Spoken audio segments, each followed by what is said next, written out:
For the Wilmington City Council, I'd like to welcome all those that are with us here this evening and all those who are watching us at home on TV. Thank you for taking an interest in your government. At this time, I'd like to recognize Councilmember Clifford Barnett to do the invocation and ask if everyone will remain standing for the Pledge of Allegiance afterwards. Thank you. Let us pray. Dear God, thank you for allowing us to see another day. And I do realize that that we get to see this day because of your grace and your mercies and your kindnesses toward us. And so, God, as you are kind to us, as you are merciful to us, may we also be kind to one another. May we, it's so crazy Bible verse that says, do unto others as you would have others do unto you. We ask you as we invite you into our meeting tonight, that you will help us to do the work that will make Wilmington a better place to live for all of our citizens. But this is our assignment, this is our task, and we accept it, and we appreciate the opportunity just to serve. For it's in his name we pray.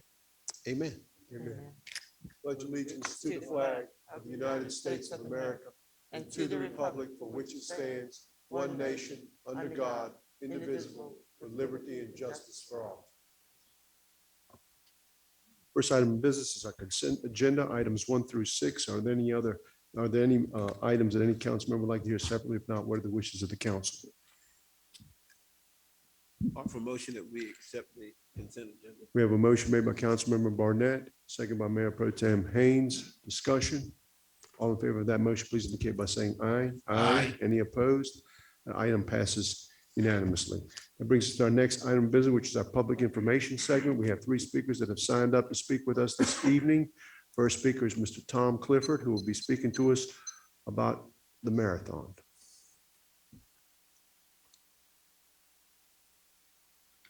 How you doing, City Council? Good to see you all today. My name is Tom Clifford. My company is Without Limits. We produce the Battleship Half Marathon and the Novant Wilmington NC Marathon in the spring. First of all, I just want to thank the city council, all the employees of the city for working with us this past year during very challenging times. In November, we had the Battleship Half Marathon right before many COVID spikes. And in the spring, we had the Novant Wilmington Marathon in April after a postponement and a cancellation in 2020. And we were able to work with many city employees and council and city parks and rec, the city's attorney's office, and everybody gave a lot of their time to help us this year.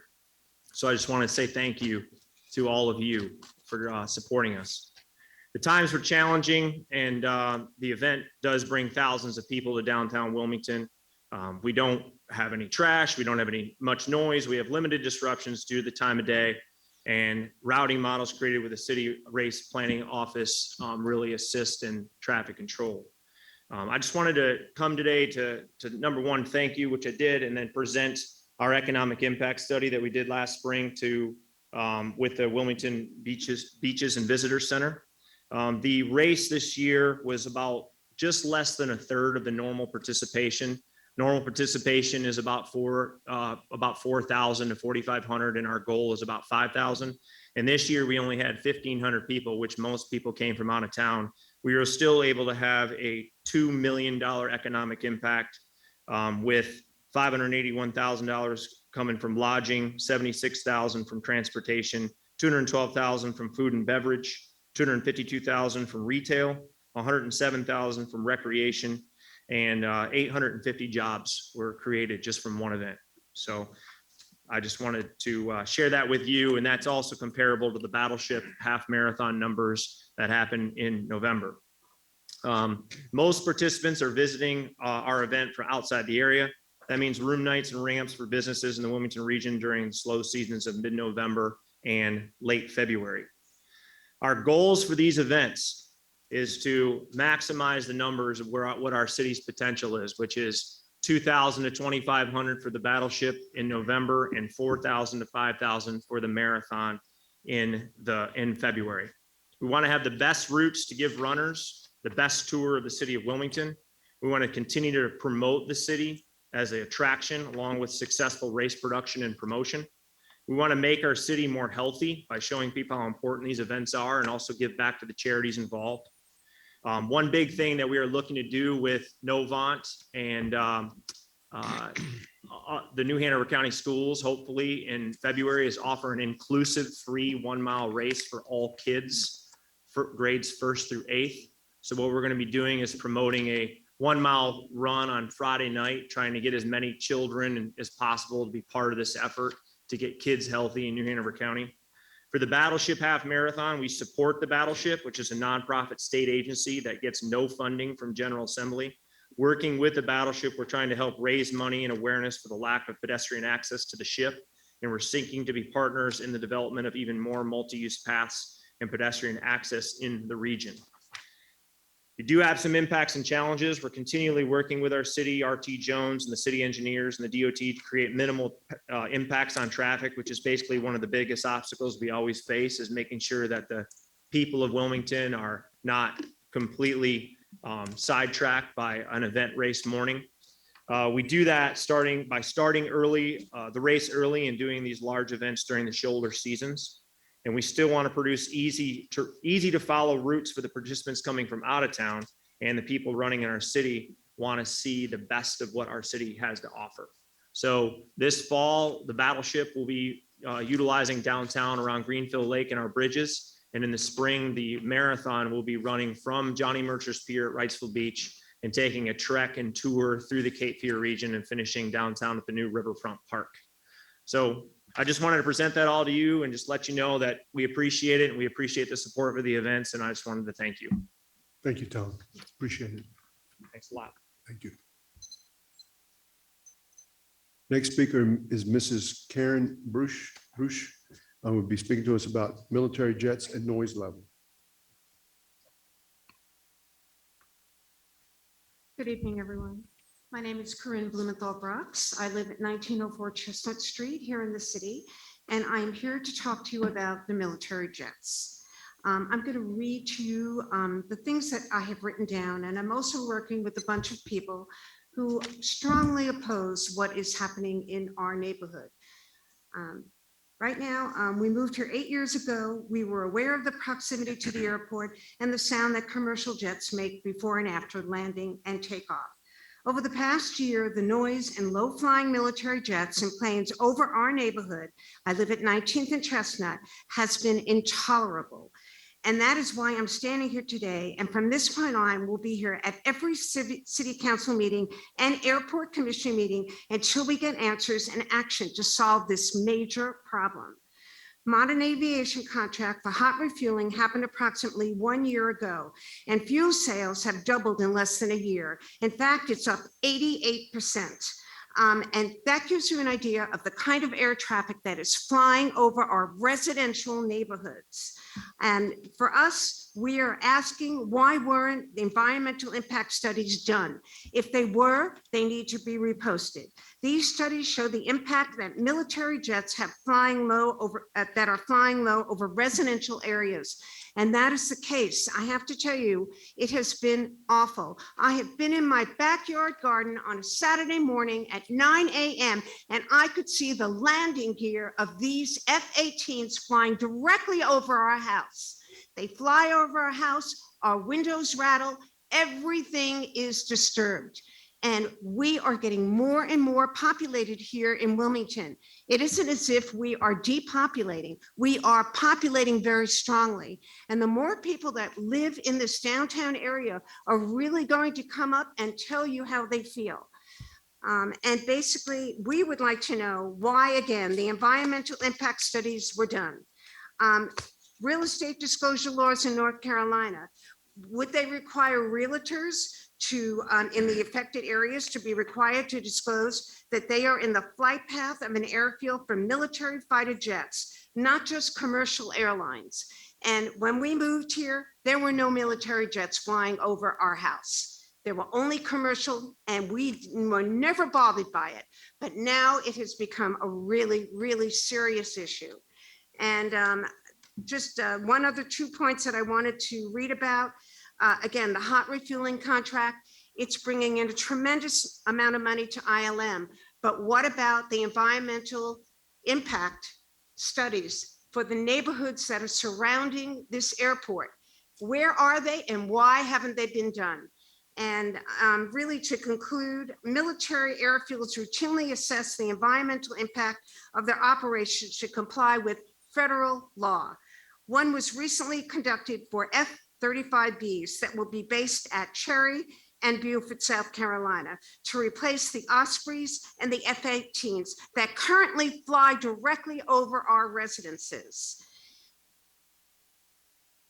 No evaluation of the impact, there has been no evaluation of the impact that these jets have over our neighborhoods. And why have there been no public disclosure on this? Shouldn't the airport authority have raised the issue? And I'm sorry to have to read this so rapidly, but if I don't get this out really succinctly, it's really going to get lost in translation. But I have to be honest with you, if you don't live in that neighborhood, you don't see the impact. And I live there day in and day out, and it is horrifying. We moved here 8 years ago, once again, to a peaceful city. And it is not peaceful, ladies and gentlemen. You know, you can hear this throughout the entire downtown area. It is not something that, you know, I'm sitting here and I'm waving a banner for something that is useless. This is a very, very important part of life.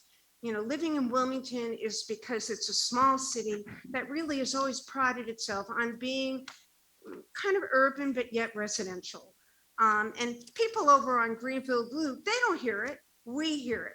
You know, and if you live in that downtown area, you are greatly bothered by it and greatly disturbed by it. So once again, I do have a couple of other people that are working very strongly with me about this. And we intend to be at these meetings every month to drive this home. And I hope someone will contact me from this council to discuss it further, or at least loop us in on the environmental impact survey. That is what needs to be done. And that is what I'm requesting, an environmental survey. So I think that's about it. And I thank you very much for listening to me. I know it's been very rapid coming out, but I thought that, you know, these bullet points were really, really important for you to hear. And it's not something to really just sweep under the rug. We pay a lot of taxes to live downtown. And those taxes, in my opinion, are really being disregarded. You know, that's about all I could say. And I thank you very, very much for your time. Thank you. Just kind of question, because my church is in that area and I've seen those planes. They are really low. Is the reason that they're, no, I'm just asking the council. Okay, great. Thank you. I Thank really, you. really appreciate it. No problem. Is it because they're going to the airport to refuel? Is I that don't it? understand. Yes, sir. Pardon?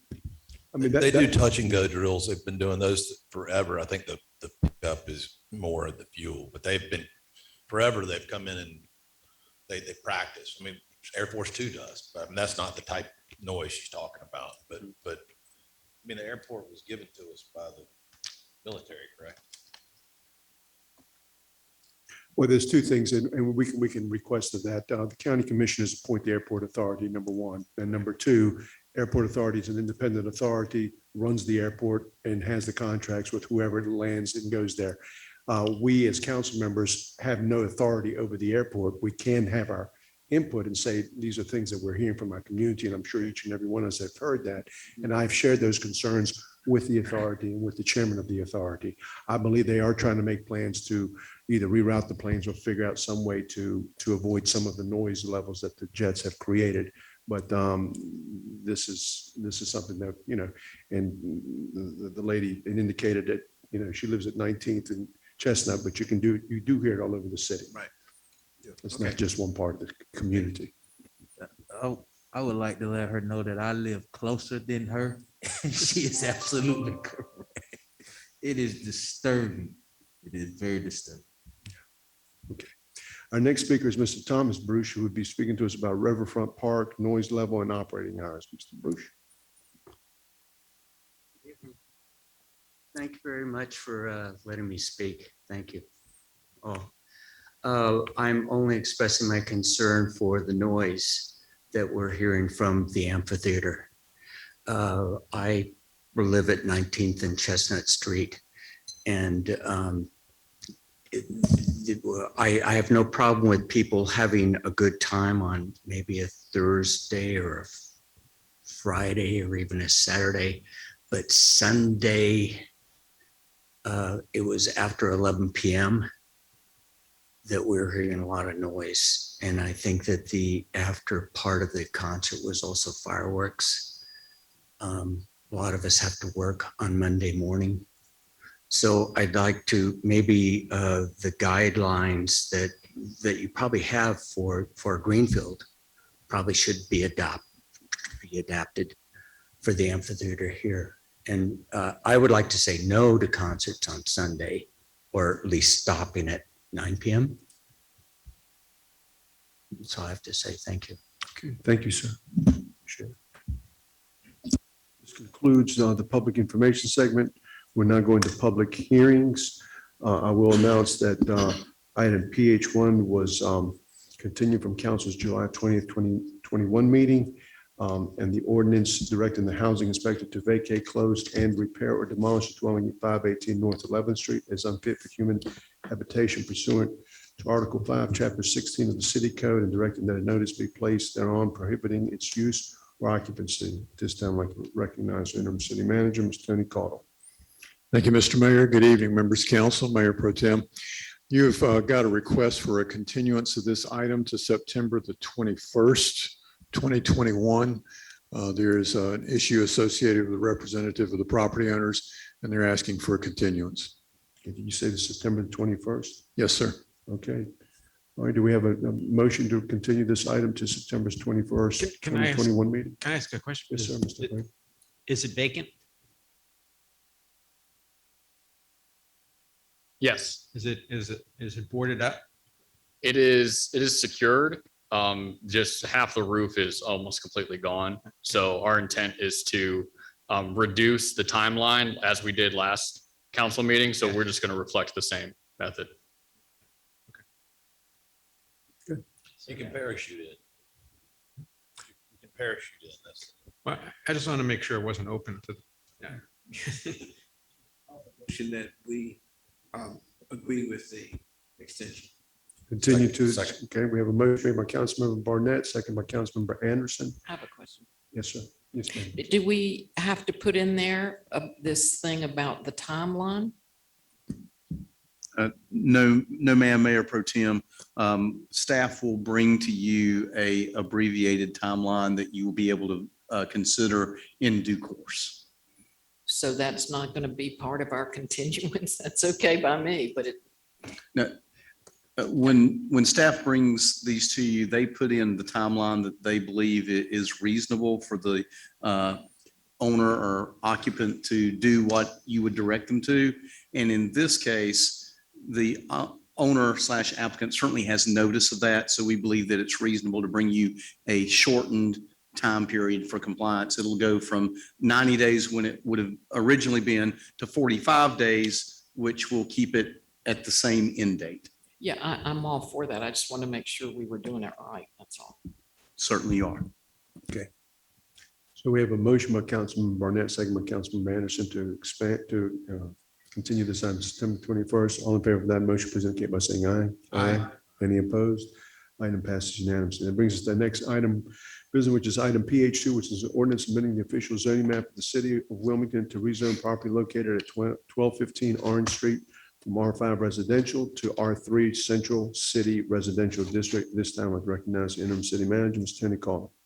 Thank you, Mr. Mayor. Brian Chambers, our senior planner, will overview this item for us. Good evening, Mr. Mayor, members of council.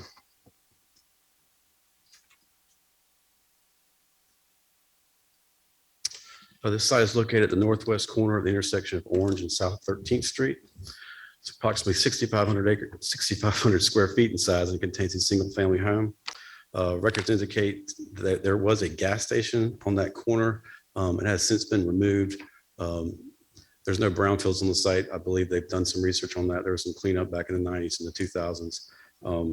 So just to let you know, the gas station is a non-issue on this. This map gives you an idea of where it is located in proximity to the surrounding area. And we have two photos of the subject property looking from Orange Street and South 13th Street. And on the one on the left, you'll see the existing home. Excuse me, is Yes, that the contributing structure? yes, sir. That home was built in 1920. I believe the applicant can speak to this further. I believe they've been rehabbing that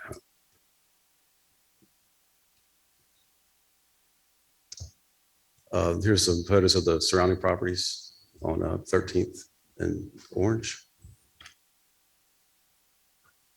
The site is surrounded by single-family uses. The applicant proposed to rezone from R5 to R3 to allow for a future subdivision on the property. They have indicated to us that they have rehabbed the home. Their only intention is to build one single-family home, but since this is a straight rezoning, you have to consider the maximum density that's permitted. So if they did rezone this to R3, a maximum of 3 35-foot, 33-foot wide lots would be permitted by right. The site is located with a neighborhood scale infill development area opportunity and along a community connector as identified in our growth strategies map. The plan supports new residential development that is compatible with the neighborhood and consistent with the existing development pattern. Staff believes the proposed zoning would allow for a lot size and configurations that would be consistent with development pattern in this area. Staff believes this proposal is consistent with our comprehensive plan. The city's adopted focus areas, that this request is reasonable and the public interest is recommending approval. And your planning commission last month voted unanimously to recommend approval of this item. I'd be happy to answer any questions. I believe the applicant is here to answer questions. I'm not sure they have a presentation. Thank you, Ms. Chambers. Are there any questions, Ms. Chambers? Yes, sir, Mr. Grady. Now, as I understand it, we're being asked to rezone the entire box, that red box up there, Yes, sir. and that includes the contributing structure. Yes, sir.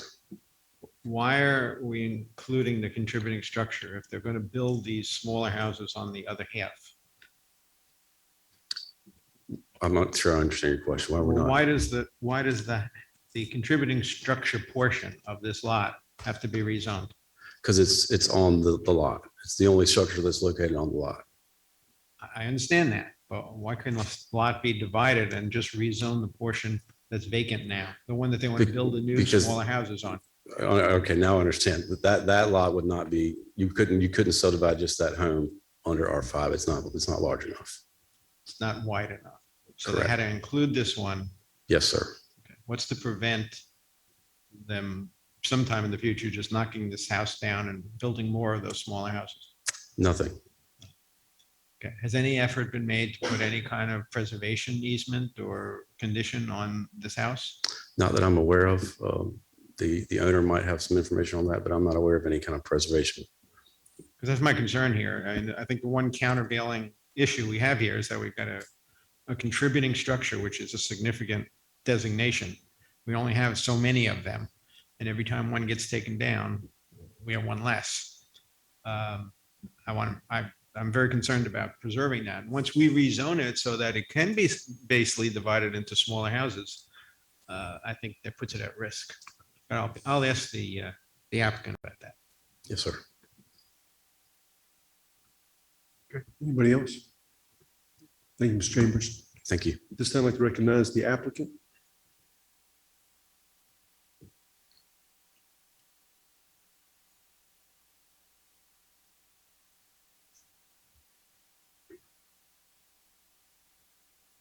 Hello, everyone. My name is Joe DiLiberto, and I'm the applicant for 1215 Orange Street. I heard your concern about us taking that home down. We are not going to take that home down. We are currently rehabbing that home, and we're only going to put up one other structure on the other lot if you allow us to split it. And I believe you and I accept that, but someday you may not own it. Fair point. And it will be rezoned so that it can be divided into smaller homes. That is a concern for me. Okay. Have you considered doing a preservation easement with the Historic Wilmington Foundation? We haven't because basically the lot is completely bare. I don't know what we would preserve there, No, I'm talking other about than the actual home. I'm That's talking about the part where the contributing structure exists. okay. No, we have not thought of that. Because it's an almost no cost way of preserving. I did it on my house when I Okay. lived on Nunn Street. They'll work one up with you.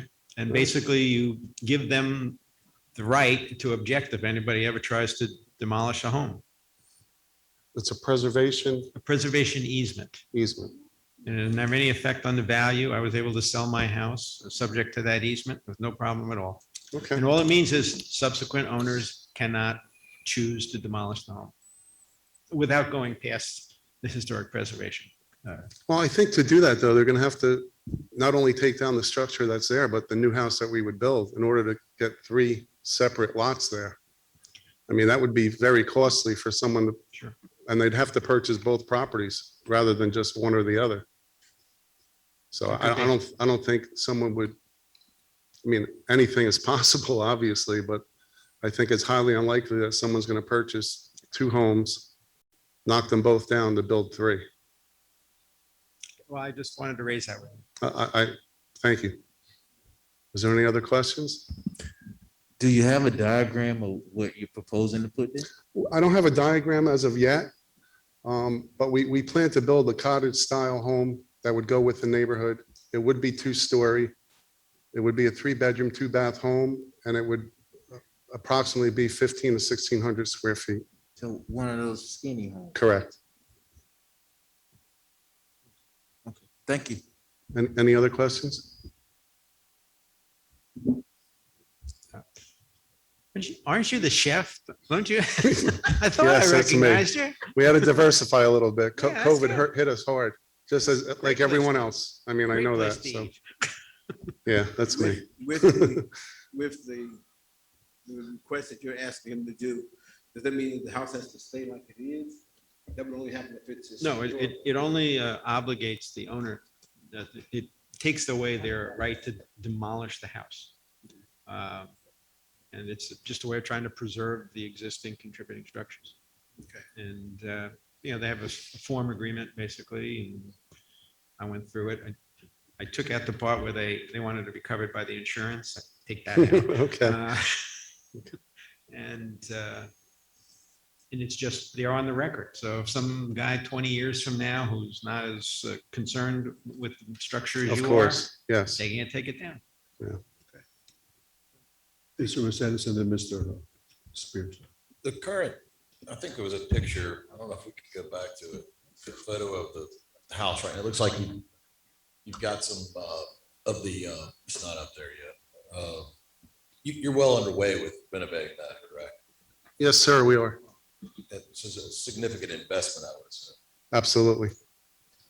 So are you, it looked like, I was just curious what you do. It looks like the siding's being replaced, or is that yellow side? Correct. The side that we see now has had some water damage. So that side is going to probably completely, or at least 50% of that's going to be rebuilt.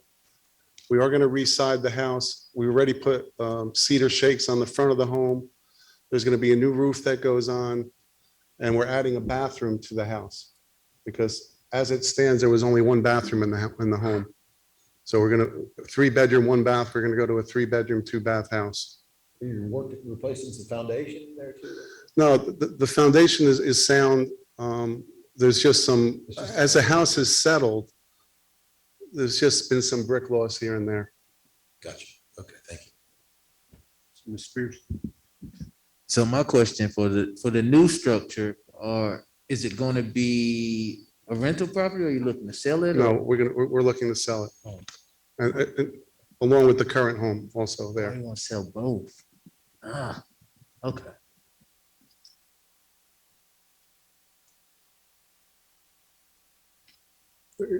I do have a question, Mr. O'Grady, because you're talking about putting historic conditions on this particular piece of property. The gentleman that's renovating this, would he have to then agree to all of the historic preservation conditions, paint colors, roof colors, all of the conditions that come with historic preservation? Or would it be just, you can't tear down the property, you can't tear down the current structure as is?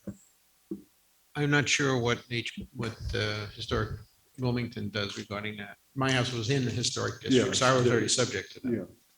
I'm not sure what they do, but you can talk to them about that.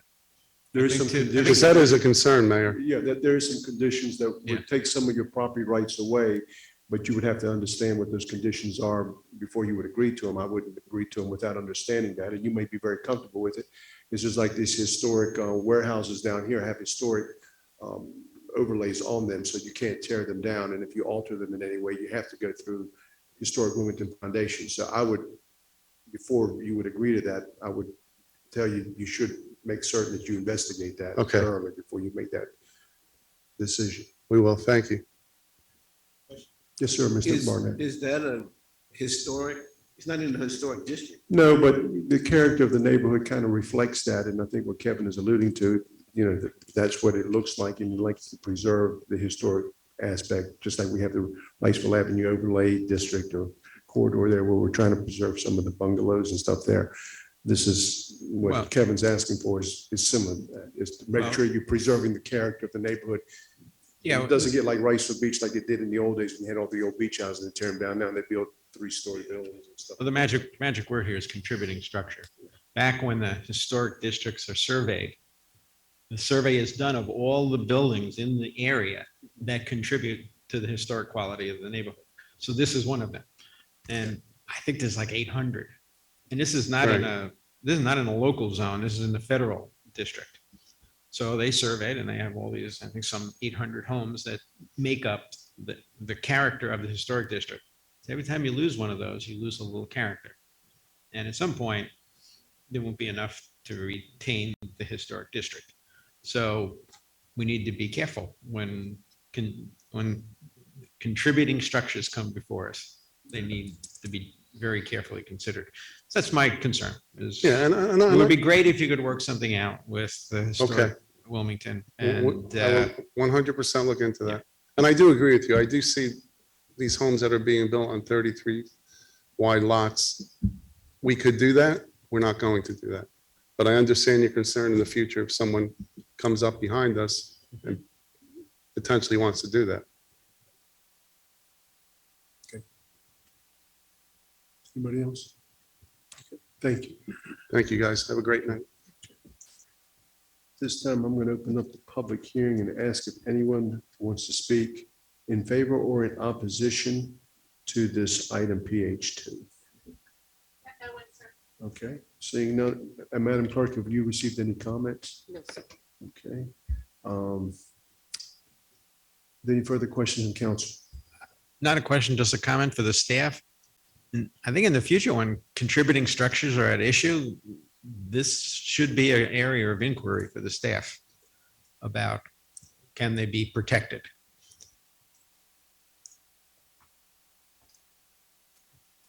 My question is now, since Kevin has introduced this other option for protection, what do we need to do to, does he need to make a motion for that to happen, or? Well, he can make a motion to accept with the condition, but then I would also ask the gentleman that owns the property if he'd be willing to accept that condition. Without him being able to review what those conditions might be and what it might do to the property as far as selling it or whatever he does with it. I think I would want to know, but that would be up to him. Yeah, it sounds like if that's where we're headed, it's a continuance kind of thing. Right? Yeah, Would it be- well, that's, and that was my second question. But I mean, the other, I guess his point is the market's going to protect it by building two houses. But if you want to have the more solid, or at least give him a chance to look at it, it'd be a continuance.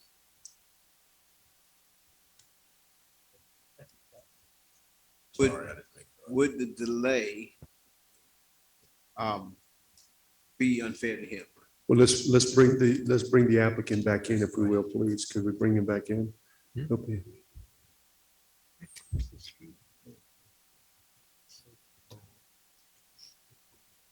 We're having a discussion right now about the possibility of putting some kind of a historic plan on this piece of property. We want to be fair to you. We want you to make sure that you're okay with that. And if you're Right. not okay with it, you come back in here and you tell us in 2 weeks, I'm not okay with that. I'll take my chances with whatever council decides they want to do.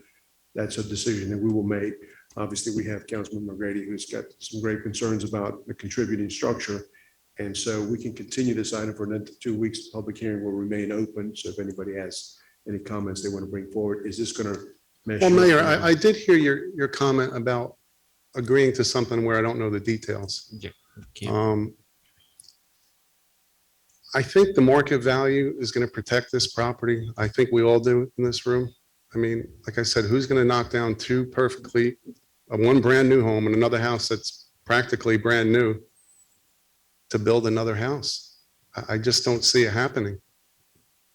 You know, I really don't. I mean, you're going to have to destroy two structures that are going to be in perfect condition. And you're going to need one owner to buy two houses at that point. I just don't see it happening. And I couldn't agree to that tonight without knowing the details No. of. We're not asking you. What we're saying is we can continue this item for an additional 2 weeks if it's okay. And if it's not, if you said, no, I'm not going to put historic covenants on the property, then that's fine. We can take the vote now. I would put it on if I knew the details. Okay. But that being said, we have been waiting, you know, this is a 3-month process to get to this point. So we have been delayed, and another 2-week delay, you know, I really would not want to incur unless we absolutely have to. Mayor, as I understand it, I mean, if we go for this rezoning, and we vote on it tonight, then it's a year before it can come back, correct? Or is it for the same type of zoning? So that's just the risk you take. You know, in other words, if it goes down at night, you're kind of, someone, John, is that how that works? Without the ordinance right in front of me, my recall is that it's a 6-month prohibition. If 6 a months, okay. if a rezoning is turned down, then you can't bring the same rezoning back for 6 months. Okay. And I see Brian Changer shaking his head. He agrees with my legal opinion. Could we ask if this issue was brought up at all in front of the planning commission, Brian? Are you aware of that?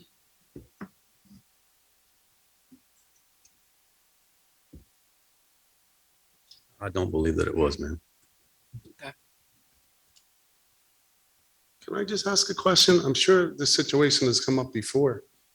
Oh, we got one right now, right on, I can tell you right now, on Front Street, on a building that we've been delaying and continuing because of this very concern that some council has about that. So I'm just, you can take your shot now, or you can wait 2 weeks, investigate it, and if you come back and say, I still don't like what I reviewed or what I heard from Historic Wilmington Foundation, then we take our shot then in 2 weeks. It's up to you. I think I'll wait the 2 weeks. Okay, so we'll continue the item. Yeah. Okay, Okay. very good. Thank you, guys. Okay, Make thank a you. motion to continue. We have a motion to continue by Councilmember Anderson. Second. Second by Councilmember Spears. To what's the 2-week period, Penny? What's the date specific? Must be the 18th or something. It's the August 16th, 17th. Okay, to Council. August 17th, 2021 meeting. Okay, all in favor of that continues, please indicate by saying aye. Aye. Any opposed? Item passed unanimously, and the public hearing does remain open. Brings us to our next item of business, which is item PH2, which is an ordinance amending the official zoning map of the city rezoned property containing 2.13 acres of land located at 4742, 4746, 4750, and 4754 College Acres Drive from R15 Residential District to MFM CD Multifamily Conditional District to allow for 3 multifamily structures with 36 units. At this time, I'd like to recognize Manager Tony Calder. Mr. Calder. Thank you, Mr. Mayor. Patrick O'Mahony, our associate planner, will overview this item for you.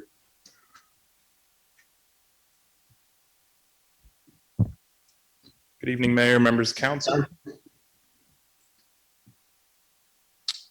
The site is located on the southern side of College Acres Drive and contains approximately 2.13 acres and is currently occupied by single-family uses. This map shows the general vicinity surrounding the request.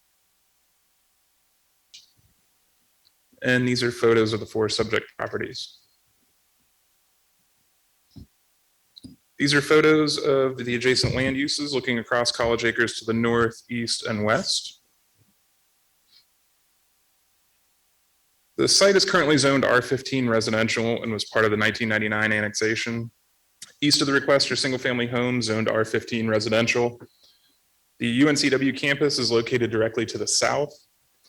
The cottages at College Acres is located directly to the west with the College Acres apartments located across College Acres Drive to the north. These are 2 previously approved conditional district rezonings. Here's the proposed site plan. The applicant proposes to rezone the property from R15 residential to MFM multifamily CD conditional district for 36 units in 3 multifamily structures. These are 3-story structures.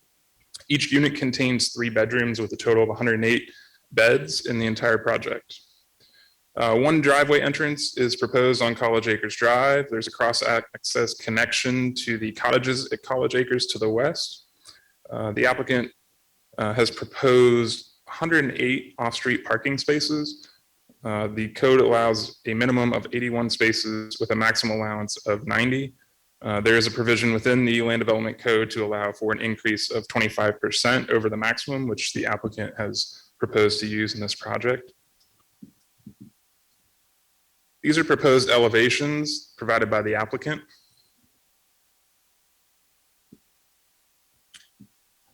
The proposal is located within an area identified as an employment, academic center, mixed-use center, near a regional retail mixed-use center, and near a suburban commercial retrofit area of opportunity on the City of Wilmington's Comprehensive Growth Strategies map.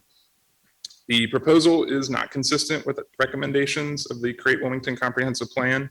The plan recommends development that creates places, streets, and spaces that are visually attractive, safe, accessible, functional, inclusive, and have their own distinct identities, and maintain or improve desired character. Quality design and site planning should be promoted so that new development is implemented with minimal adverse impacts to neighborhood character, while providing appropriate transitions between lower density neighborhoods and intense commercial uses. Infill sites within existing neighborhoods should be developed consistently with the design elements of nearby structures and in a manner that enhances or improves the character of the area. In order to maintain the residential character of the street and neighborhood, previous approvals have provided 2-story duplexes along College Acres Drive, with denser development located to the rear. The proposed development includes constructing 3-story multifamily buildings along College Acres Drive, which is inconsistent with the previous approvals and the established development pattern of the area. Additionally, there's very little tree preservation in the interior of the site, and the site is overparked as well. Staff believes the proposed zoning amendment is not consistent with several of the policies of the Create Wilmington Comprehensive Plan, nor the city's adopted focus areas, and believes the request is not reasonable or in the public interest and recommends denial. Planning Commission did recommend conditional approval by a 4-3 vote. If council approves the request, staff suggests the conditions included in the case summary be applied. That concludes my presentation. I'm happy to answer any questions you have. Any questions, staff? Sir, Mr. Barnett. Yeah, I've got one. I was looking over, I think it's on page 9, where it talks about if we agree to pass this, that these 6 items have to be in place. Is Right. that Those are the recommended conditions, yes. those are recommended conditions? And if those recommended conditions are agreed upon, then you think it would be okay to do this? If council recommends and ultimately decides to approve the project, we would recommend that these conditions be applied to it. And the applicant has agreed as well to those conditions. But that's not your recommendation. Okay. So, go ahead. So to make sure I understand, that doesn't change your recommendation. The Correct. Recommendation is denial. Correct. The recommendation is denial. Mr. Anderson. Couldn't find it. Maybe it's in there. I wish if it's not, I'd love to have it in the future. These 36, there's 36 units, 3 buildings. Right. Bedrooms. Yes. Do we know that? Yes, they were 3 bedrooms in each, and I believe that's a total of 108 beds. So they're trying to get a parking space for every bed, basically. Correct. Okay. And this, at the bottom left, one building will look like that from the street, correct? Correct. The other two buildings will look like this one at the right, that faces the street, correct? Correct. Thank you. You're welcome. Mr. Barnett? Yeah, okay, going back, just a follow-up. So you're saying that even if these 6 items on page 9 are agreed upon, the recommendation would still be to deny? Correct. Yeah, staff's recommendation is still denial. Even with these 6 things being agreed on? Yes, sir. Okay. Yes, sir. So even with the 6 things, it's still going to look like the one at the bottom. Correct. And that's the proposal. problem here. It's Correct. out of character with the houses that are across the street. And that's what the whole thrust of this is. I mean, I've never read a report that I agreed with more than this one. That thing is just out of character with this neighborhood. It is unlike anything we've allowed along here.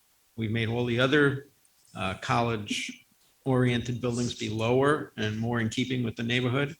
And it's just overreach. So I agree with you completely. And the extra conditions don't change that. I support the staff's recommendation. I feel that it is overbuilding and it doesn't go with the neighborhood. And these 6 conditions really are pretty much boilerplate. Yes. There's nothing there that limits it in any way and makes it more compatible with the residential neighborhood. So I'm not able to support it, and I do support the staff's professional opinion. Ms. Anderson? One, you'd put them up there if you had them, but can you, and it's on me that I driven by there this week, but in the last couple of days, on the backside, these trees that I see, and I've been down that road 100 times. I've about died on a half marathon running down it, but how tall are those trees? What is it gonna look like from behind?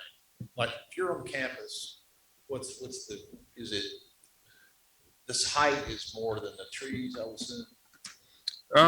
There are some larger trees in the rear. Perhaps Cindy has some pictures, I'll wait. Yeah, the applicant may. The height versus, which one's directly adjacent to it, to the side, shares the driveway? That would be the top image. Top. And those are 2 stories and roughly what, 35 feet? I mean, Probably a little less than that. and here we're gonna be, Those will probably be about 35 feet, I they're believe. gonna be the same height. No, the cottages at College Acres is much less than 35 feet tall. Okay, all right. We'll hear from the applicant. Thanks. Question. Yes, sir. How far is this from, is this not right around the corner from what is that, Campus Edge? Right there? Or what? Campus Edge would be directly to the north. If I can The go ones back. across the street that Yeah. look like this but look older. Trying to find my aerial image here. Like if you were coming down that road and made a left, well, they changed the names. That would be these right here, I believe. And then this was the apartments at College Acres, which was previously approved. There's duplexes in the front, and then apartments in the rear.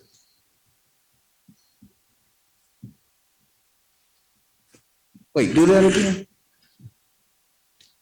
So these were Campus Edge, I believe, right here, and then the apartments at College Acres, which I referenced earlier, are located directly across the street, and there's duplexes along the frontage. Okay. And then there's 3-story multifamily in the rear, which back up to these multifamily here.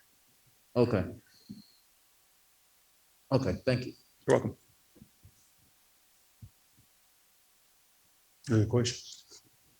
Okay, thank you, sir. Thank you. This time I'd like to recognize the applicant.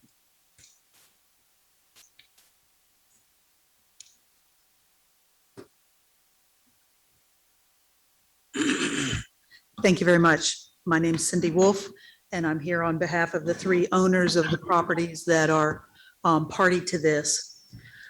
The original vision for the cottages which essentially became the first phase of what is now a comprehensive apartment complex back in 2018, concentrated on upgrading the deteriorating single-family homes along that strip of College Acres Drive. But it acknowledged at the time that College Acres Drive was still a gateway into the College Acres residential neighborhood. Lining the street with duplexes was intended to provide the logical transition between the busy business corridor of College Road and the remaining community behind. What happened, though, is that the character along this strip has changed. The first impact was absolutely what had occurred at the intersection of College Acres Drive and Racine Drive. They put the traffic diversions there so that there are only those turning movements. No longer can anyone from the College Acres residential community access their neighborhood back and forth through the frontage of what is becoming this community of an apartment complex. So it has sort of created, what this has basically created is that we now have a street running through what is potentially, if this one is approved, an apartment complex. So I think that is a big factor of it. But here also, to answer Mr. Spears' question, this is a little bit more ingrained here. This is Campus Edge here. This is the cottages that are already built, if you've been out on that street, and this is what is under construction now. These are all three-story buildings back here along here. These are three-story buildings. These are attached, but they are just two-story. We have the variety of different duplexes, and those duplex styles are going to be mimicked along here. That was part of it because there were still residential homes as a character of the neighborhood. These two parcels are owned by the university, and they're used for traveling professors. To the best of my knowledge, they haven't been occupied in quite a long time. And we have discussed with the university, we wanted to incorporate them into this community. And they, chose not to sell those properties. They're going to hang on to them, but they're not here in opposition to anything that we're doing. This is the cottages as you start on down the street, that first phase. I'd venture to say that these duplexes, they're great. That was the whole purpose in an entrance, a transition into the residential neighborhood beyond. But I sort of also say that, like any good thing, things can get monotonous. And our choice was not to necessarily just keep on trucking on down. I've heard sort of adverse comments about how Ashton Place over on, or not Ashton, Ashton Heights on Carr Avenue has become too monotonous. What we're proposing in the scheme of things, yes, is three-story buildings. But basically,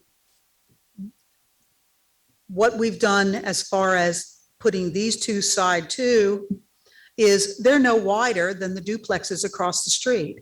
And compared to this part of it, there is nice landscaping along all four of these residential lots that we're preserving because we've set those buildings back. The difference between the other side of the street and our side, we had enough depth to have both the duplexes and then other units to behind. It's absolutely a matter of space and density. And certainly we acknowledge that it's a matter of land and construction costs that have skyrocketed. When we first came with the cottages beyond here, with a triplex development on the opposite side of College Acres Drive, this board said, why aren't we just developing all the way up to Racine? It's a logical, physical separation and transition between the apartment communities and the single family back beyond. The changes at Racine Drive, controlling the traffic movements, it's even furthered that concept of it being the separation. So this last phase is the ultimate development. There's no neighborhood opposition. There's nobody that we're protecting. Locating an apartment community here, we believe, does remain consistent now is consistent with the strategies of the comp plan, because those strategies basically say,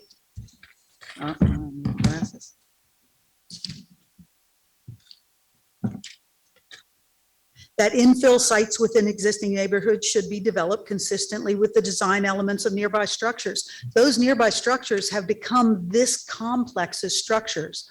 We have duplexes, we have some attached 2-story, and we have the 3-story that are exactly the same as are being built right now. Quality design, all of these buildings, I think, are of quality materials, and their design has been thought out. And not placing blank walls against streetscapes or certainly neighborhoods or public spaces. We've oriented parking to the back. That's a high point. As I said, these are actually, this symbol in particular are existing trees that are along that frontage, and pulling these back compared to all the duplexes guarantee the preservation of the front yards that were nicely taken care of by those particular neighbors. These are the elevations. That elevation towards the street here, it has fenestration. It has changes of materials. It is not a less appealing view other than not having entrance points, because it is similar to the other buildings. As a whole composite project, that's what I'm trying to get across here, is that now this section of College Acres Drive from College Road all the way to Racine has become its own community. It is consistent. All the buildings, there's a mimic of buildings. The parking is removed. We still have a nice streetscape provided by hiding the parking behind the level of the buildings. But we've provided some diversity of styles, some diversity of views as you're going down that run. Parking wise, we go back and forth with this. I think this is we've taken advantage of the porous surfaces provision so that we could in fact have 1 space per bedroom. If you recall, the first phase was 145 bedrooms, but only 104 spaces. That was justified by the amount of ratio this university gave us to students that lived on campus, how many of them had cars compared. But it was complained that it probably was not enough cars. So in phase 2, we were very close with 252 bedrooms, 250 spaces. This one, with the provision of the porous pavement, which we've proposed for all the spaces on the exterior, then we're at a 1-to-1 ratio for the bedrooms. But I will say, as a composite project, the owner of this project, the management, is also going to have a remote parking area down here on the opposite side of the road. So we're meeting all those criteria of a good apartment complex that is well managed, that is attractive, and that there just happens to be a street running through.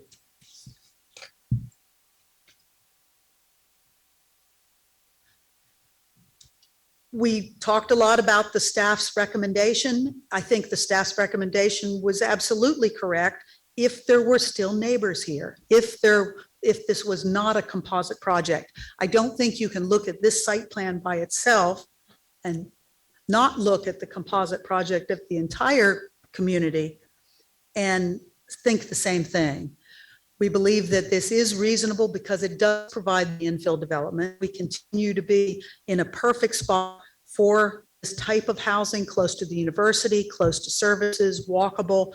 One of the things we did talk to the university about, I can do it with this one, is that we will extend this sidewalk, the frontage of their 2 lots, all the way over to the Racine sidewalk. So that was just something they said they had no problem with, they would highly promote. So with that, as I said, we had a lot of conversation at the planning commission meeting, and there were 4 of those people that did not have issue because of the master planning of this community. We finally have completed it. It's the last portion of the puzzle, and I believe that the owners of, that are party to this would like to have a few words after I'm done. Thank you. Any questions? Mr. Anderson. throughout this whole complex, there are no amenities per se. This is just pure, No, that Am I is correct? not correct. There is a clubhouse and pool right here.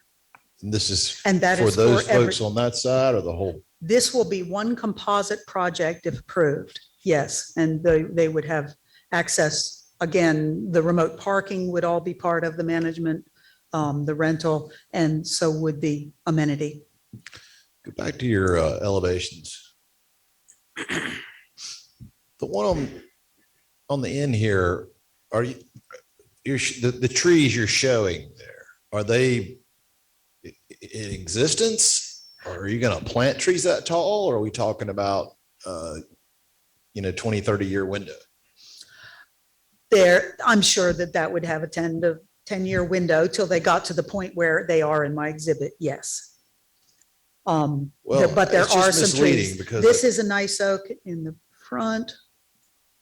Oops, let me back up. This is the large oak that we're protecting that's in front of the parallel building. This is an amazing holly. And then there's a variety of crepe myrtles and things along the frontage. well, I guess we're headed. And those will soften. Plus, we have to put in street yard landscaping as part of the landscaping requirements for the project. Agree. I don't know that, can't recall the name of the project, but it's on the, but it's car and That's Ashton Heights that I was. no. Catty Okay. corner. It's hid in the trees, so Mm-hmm. you don't see the mass. So I guess my concern would be with those two buildings that are more vertical to the street Mhm. is you're not going to have, if you don't plant serious trees, I mean, real serious trees, it's going to be so long before it's appealing. It's not appealing now. And it just looks like the architect or something could put, I don't know, Bermuda shutters, louvers, something. to And we give could, it to some- and if that's the It's case, just not much effort on the ends. I don't know what. you- but that's definitely something that we can enhance if that's the concern. We do, I mean, it is 55 feet from the edge of pavement. The sidewalk, of course, will be along the 60-foot, the 30-foot off the center line of the pavement. But then this setback is 35 feet. There's more than enough room in there, not only to enhance that architecture, but to also put landscaping.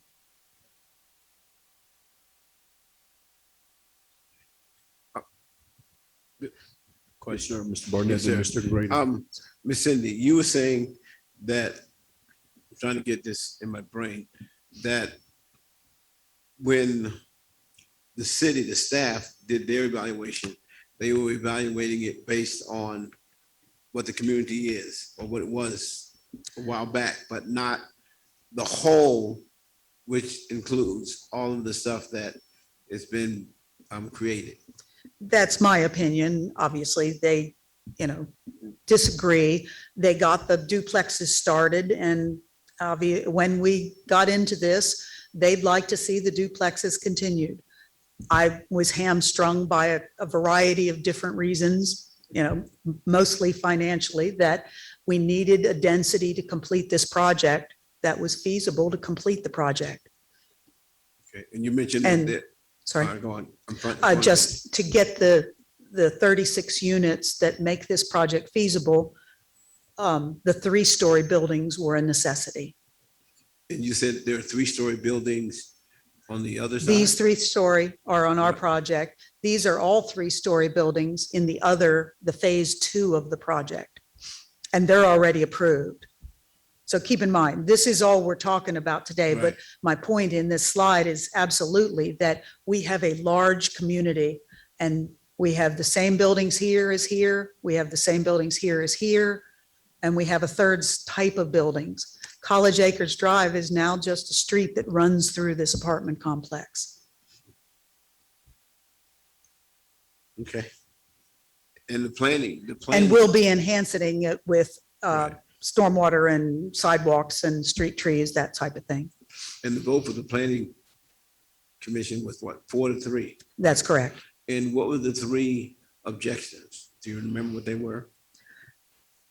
I believe that they just concurred with staff that staff knew best. I mean, for lack of, we didn't really talk about specifics. The four that were in favor basically said they understood what was going on and that they agreed basically with my contention that this is one great big community. And it is a transition between the highway, Racine, that Racine provides a more physical, logical separation of the types of housing and the types of buildings. Yeah, I looked at the staff's recommendations and I'm always count the number of Mhm. like red marks. And you guys were real high on red marks. But all of their red marks have to do with the The environment. diversity along the streetscape. Mhm. None of the consistency is there. They believe that we should just have the same set of duplexes, and we just are in disagreement on that. Okay, thank you. Mr. Grady, you next. Sir. Thanks, Cindy. Yeah, I was a little confused by this addition on the other side of College Acres Drive. So that's not built yet. This is under construction. It is under Yeah, it construction. is fully approved, it is permitted, it is under construction. I Did we think they appro- have that building up. They've got the clubhouse really all well on its way. They're working on the pond. Has that been before us or? Oh, yes. God, was I here? Because I don't remember Oh, that at yes. all. This is just last year. I believe it was approved in February. Okay, I don't recall ever seeing it. Okay, so, so what you're saying is, well, now that you got that, you This should is be able to all have that's high left. buildings on the other side. Sure. Yeah, okay, I got your argument. Mr. Rodenberg. I don't understand what the heartburn is. If we want to lev it down, we just build everything alike. I like the variety of housing. We used to complain that people would come in and complain of 3-story buildings. Somebody was going to be looking down in their bedroom in a single family house. There are no single family houses here. Were I these developers, I'd get a first right of refusal on for the college on those last 2 houses, and they're institutional in use. So it should, I mean, when they created the no turns there at Racine and College Acres, that completely changed the properties to the left going out toward College Road. It's almost like it's not like a cul-de-sac, but it almost is. That road only serves those people right there because you can't get to it coming off the college. So I'm certainly in favor of this project. And when the piece across the street is finished, it's going to be, it's a natural. Sure, Ms. Burnett. Just, I guess, a question to staff. When you looked at that, were you looking at the whole, all of the projects, or were you just kind of limited to the 3 places that they're trying to build?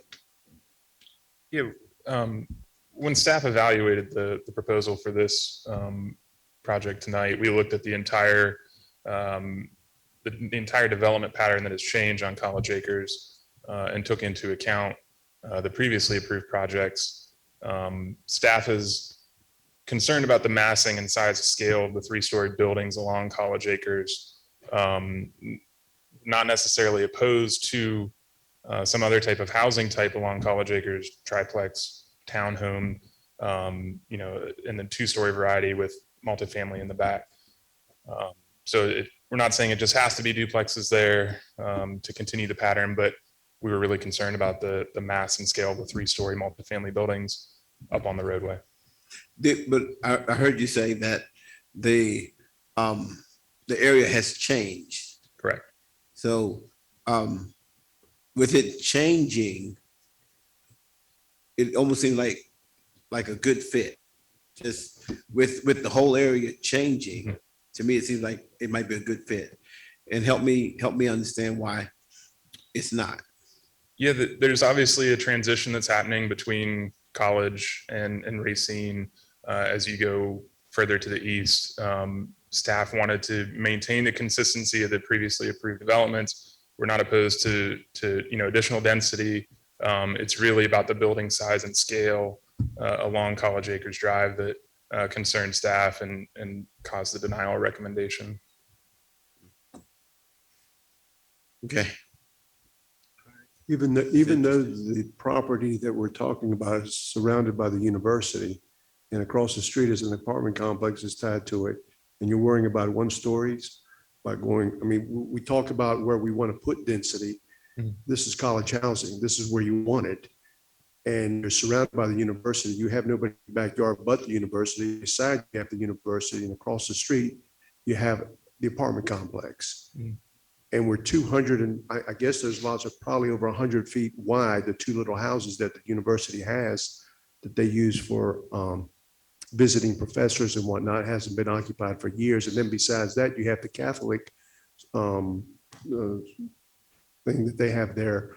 And so you're literally 300-400 feet from even the neighborhood. I understand your concern about scaling, but I don't see it here because you're backing up to the university, you're backing up to a roadway. You got a roadway across the street, and Charlie's right. You have changed the pattern of that streetscape in there where you can only go one way. It's going through a thing. I'm not following the logic. I hear what you're saying. And Right. if you were backing up to a housing development, if you were backing up to a neighborhood, if you were adjacent, I could see that. I don't see it here.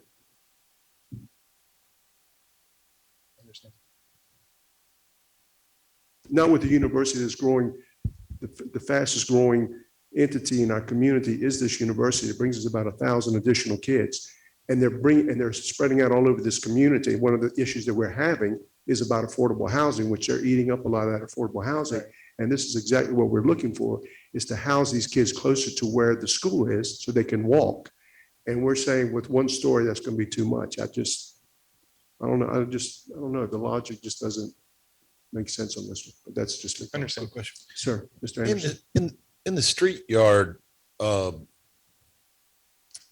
normal MFM street yard, is there a caliper of tree we typically specify, or? You're talking about required plantings. It's a minimum 2-inch caliper for canopy trees. Sir, Ms. Spears.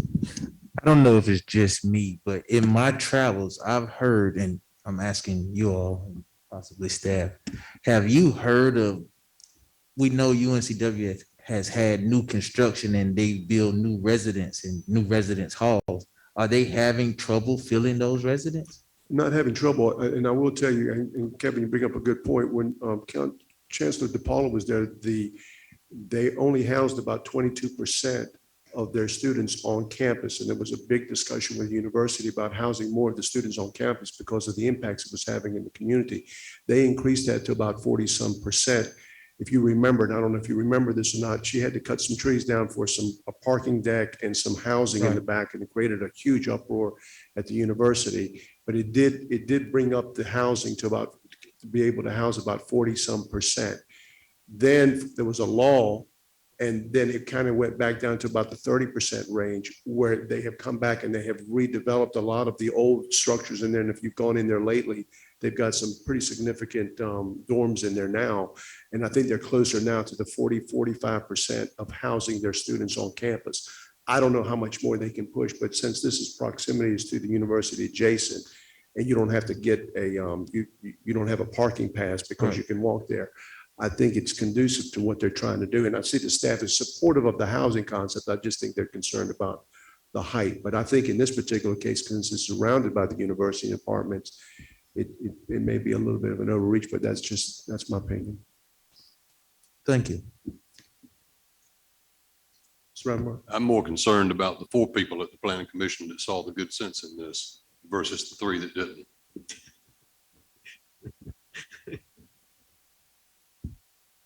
Okay. Cindy? Yes, sir. Your overhead that's colored, it's great rendering. You do a great job with them. No, this guy, just the project. Yes. Is that kind of is that what it would be now, or is that kind of, I'm talking about the street frontage, or is that what is that No, this is an exhibit. It's the dog and pony as far as landscaping to a certain extent. Absolutely. Every one of the medians has to have a tree. It has Just to. talking about the street yard. Okay, the street yard, you calculate the distance, you divide by 600, you know, get that number of trees. So the big, That absolutely can be much more enhanced, and that would certainly be a condition that we'd be willing to do. And we could be willing to, I remember back when we first started talking about mixed use in Mayfair, we could accept a condition that the street yard plantings, which would end up being about probably 16 trees along the front and then other shrubs and things like that, could be a 5-inch caliper. I mean, those types of things are that would easy be fixes. helpful to me, I think, with those. I like the fact that they're set back further and that you're saving, I guess, three or four Mhm. trees. And, but I do think that when you go higher, it really benefits. I mean, some places you don't have the benefit of, they're not there. Sure. Like other projects. And I think it's not as much of an eyesore that softens it. It's a buffer. It feels more neighborhood. You don't realize how tall it is. So, I mean, that's something I personally would like. I think a potential condition that we'd be willing to accept would be to double the size of the street yard. With the trees, the number of trees would be double the caliper, 4-inch caliper to begin with. We could certainly double the size of the lower, the other part of your street yard is your plantings, your just shrub plantings. They have a minimum size to start at 15 inches. We could go to 36 inches. You don't want to create a visual buffer of like a hedge, No, I'm not- but just to decorate it. I think what you're suggesting would be very helpful to the projects. Thank you. Any other questions? Okay, thank you, Cindy. Okay, at this time, I'm going to open up the public hearing and ask if anyone in the public wishes to speak in favor or in opposition to item PH3.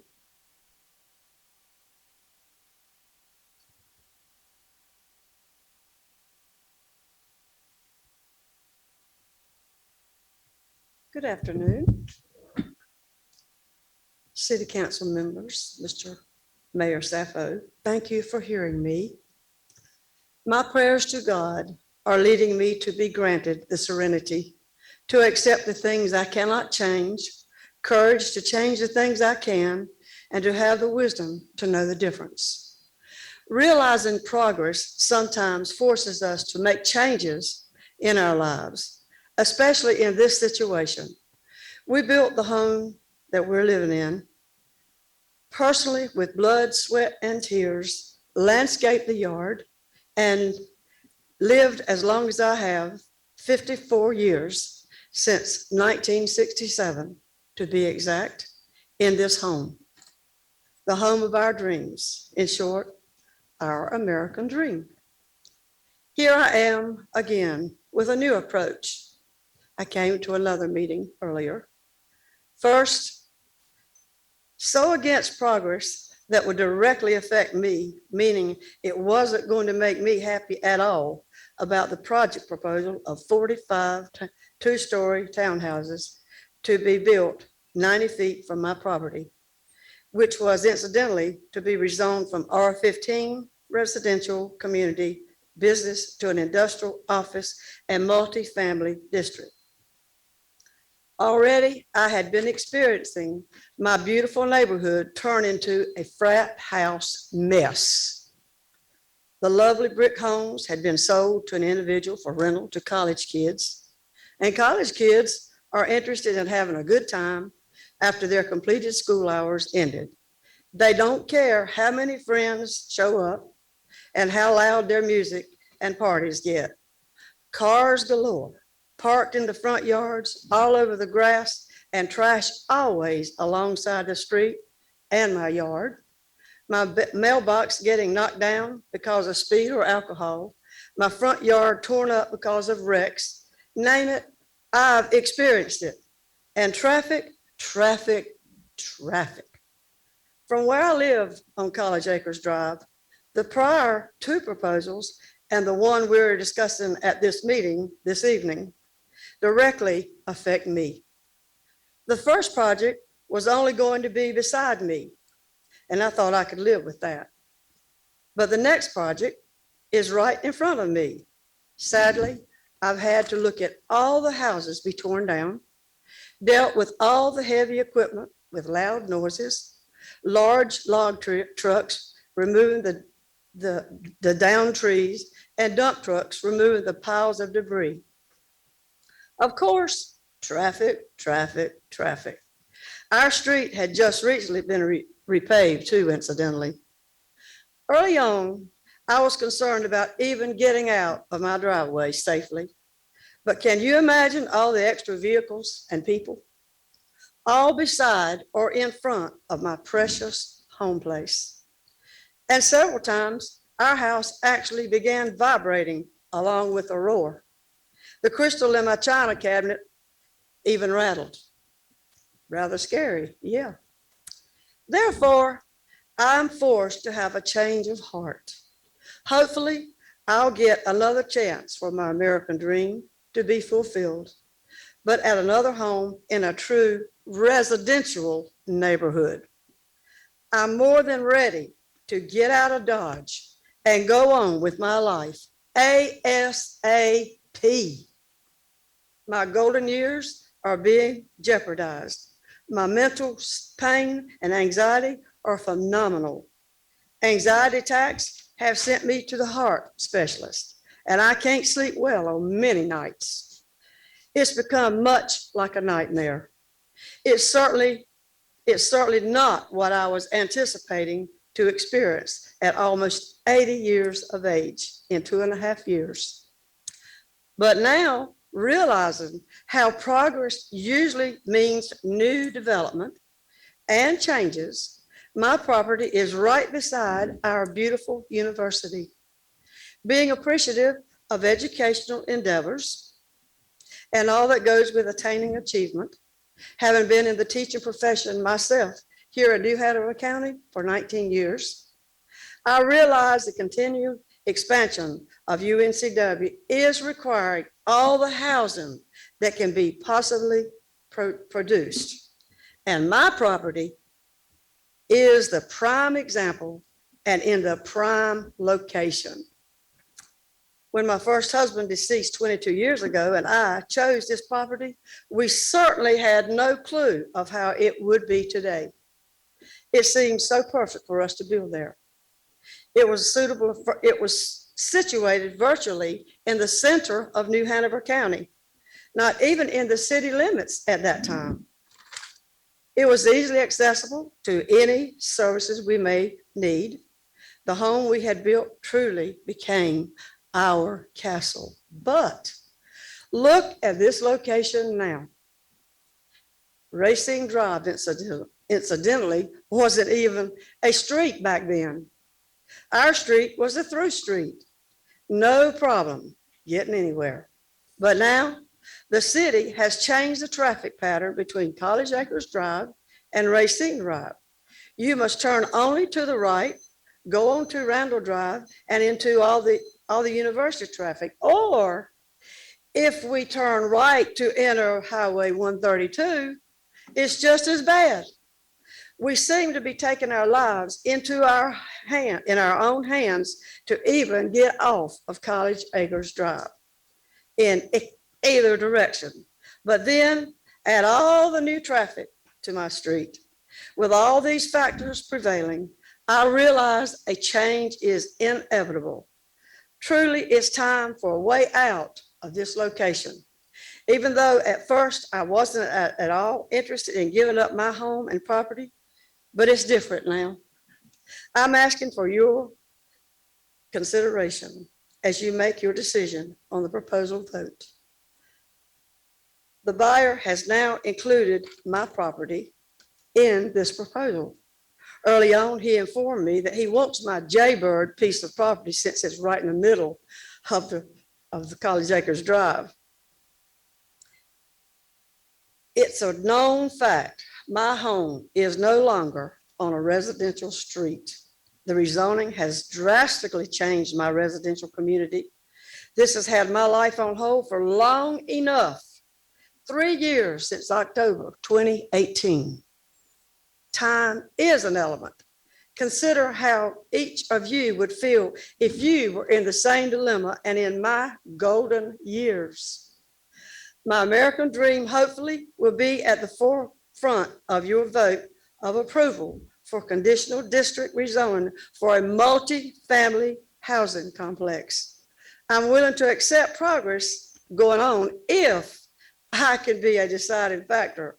Early on at a previous meeting here, you informed the buyer to make sure Mrs. Yarborough is happy as a neighbor.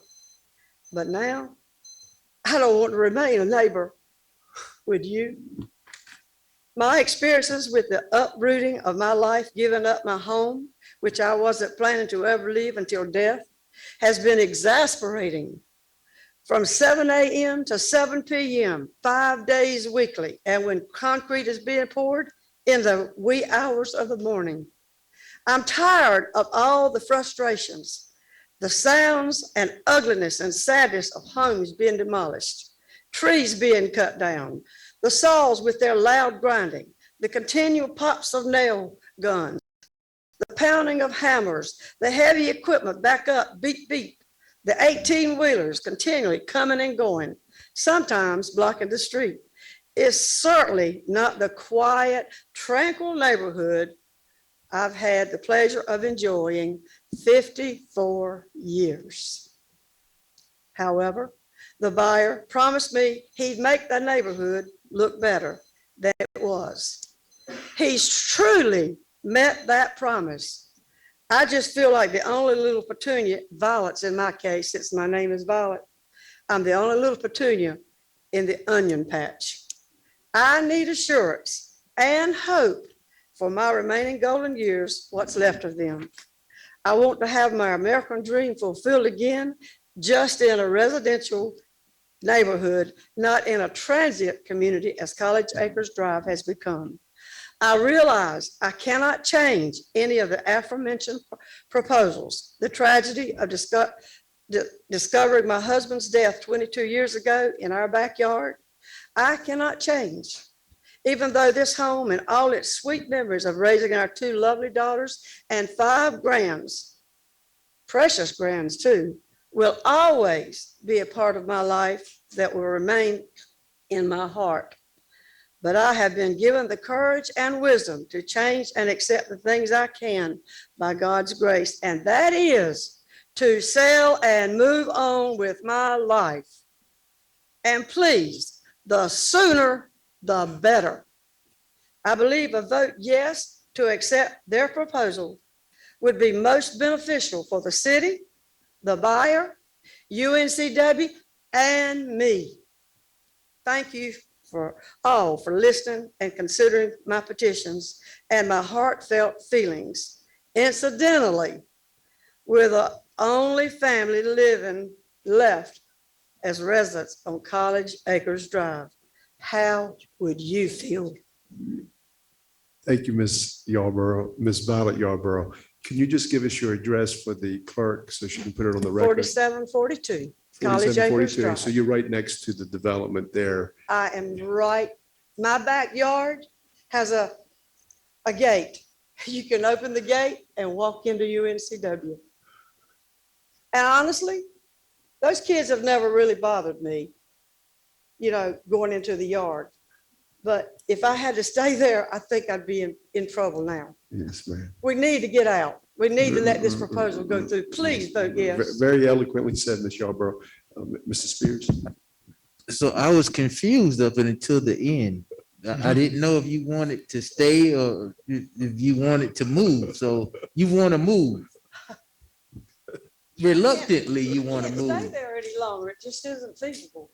And when you first started, I realized that you were a teacher. At what school did you teach? That voice sounds so familiar. I was You- at Johnson Elementary. I probably taught you. I don't think I went to Johnson. I thought maybe Winter Park or Hargett or something, but no, but 19 years. you articulated that very well as Only a teacher could. Thank you. Thank you. man. Thank you. Any other questions? Okay. Thank you, Ms. Yarborough. Thank Thank you Mayor very Saffo. much.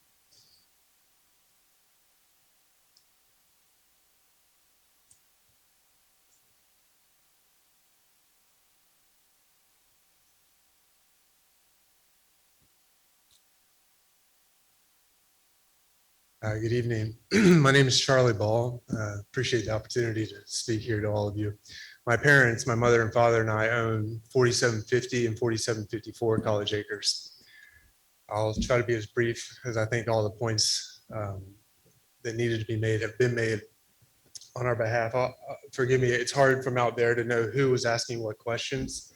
So one question I heard was to previous comments as what were the opposition. And one thing I've heard over and over is the character of the neighborhood. I'd like to speak to that real quickly, as we're talking about 4 houses left here. I know the graphics aren't up there anymore. Violet, who used to decorate for holidays but doesn't anymore. The house in the middle, which is Ann Darden's estate, has a rental now. And there's about 3 or 4 boys living in there who haven't done yard work in 2 years. And then our houses, 2 rental houses that since I've renovated them 7 years ago, we've rented to college students successfully up until the last 2 years, where it's become a revolving door. Obviously, I can't sign year leases when houses are being torn down all around us. The family that lived there at that time moved out a year ago. So we own 2 of the last 4 houses. What I'm asking you is let them finish what they started. They have demonstrated on that street that they're building a quality product. And it doesn't take much to see that it's 100% better than what was there. We were talking about dilapidated houses that had trees growing through the roof of them, that were squatter houses. There were 2 drug dealers living on that street in the time since I bought the houses. They're gone. We had break-ins. The reason that we own 4754 is because the previous owner had a break-in and was robbed while she was living there. That perpetrator was caught, and turns out he lived over on Campus Edge. Those are 7 3-story buildings on Campus Edge, a block away. There's already 5 others going up across the street. We're talking about 3 more. Our 4 houses are going to be left on an island if you don't approve this. And I won't pretend like this isn't a business move. My mother, father, and I are a small business. We bought them as investors. I thought maybe someday the university would buy it. As it turns out, this is the situation we're faced with. We have 2 rentals right now. I have 1 girl living in a 2,000 square foot house, and I have 2 girls living in another, the house next door, 4754. I haven't gotten full rent in 18 months since this project started. Again, all the points have been made. Those are my points. This is the neighborhood now. The character of the neighborhood is an apartment complex. All we hear about in this town is the people are coming. They're coming by the tens of thousands. We're going to double in the next 20 years. If we need density, here it is. It's in an opportunity zone. This is the opportunity to give the density that this city needs. So please let them finish what they started. Don't leave us as small business owners on an island. Clearly, we're going to reinvest this money into other properties in the city and continue to do what we can. That's all I have to say. I can't imagine there's any questions for me, but Thank you, sir. thank you very much. Appreciate it.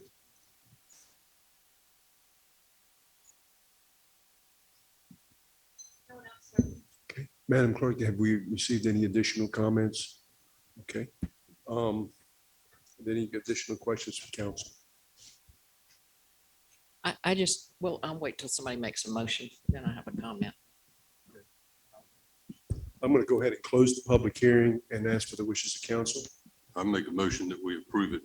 And Councilman second. Rodenberg makes the motion to approve. Who seconded? I'll second. Second by Councilman Barnett. I think that Neil had something you wanted to. I was just hoping add. the developer or the developer's representative agreed to step up the street yard, if you'd be agreeable to that. Mrs. Wolf is here, right here, Mr. Anderson.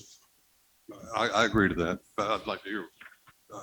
I know from having recently bought a bunch of trees. A 5 caliper tree is an expensive item. You wouldn't think so till you go out to buy them, but 2.5, 3.5, they'll canopy out in 5 years, planted properly. They come in 20, 30-gallon bucket. The roots are in place. They work. If they're willing to do 5-inch caliper, so be it. Yes, sir. I think the street yard, we can certainly enhance with that type of a condition without any argument whatsoever. Well, I amend my motion to reflect that. And I don't know, that's kind of an open-ended addition, but. Mr. George, you have I'll a second it. comment?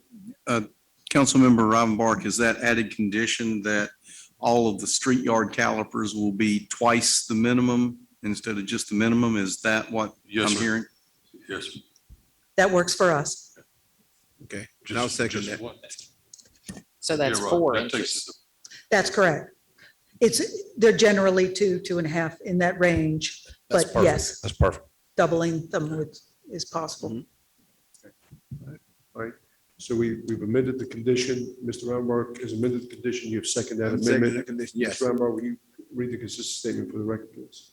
I move to approve the proposed amendment to rezone property located at 4742, 4746, 4750, 4754 College Acres Drive from R15 Residential District to multifamily medium CD multifamily conditional district for 36 units in 3 multifamily structures, and find it to be consistent with the relevant policies in the comprehensive plan based on the application materials and information provided at the public hearing and in the staff report, and to find approval of the rezoning request is reasonable and in the public interest for the following reasons.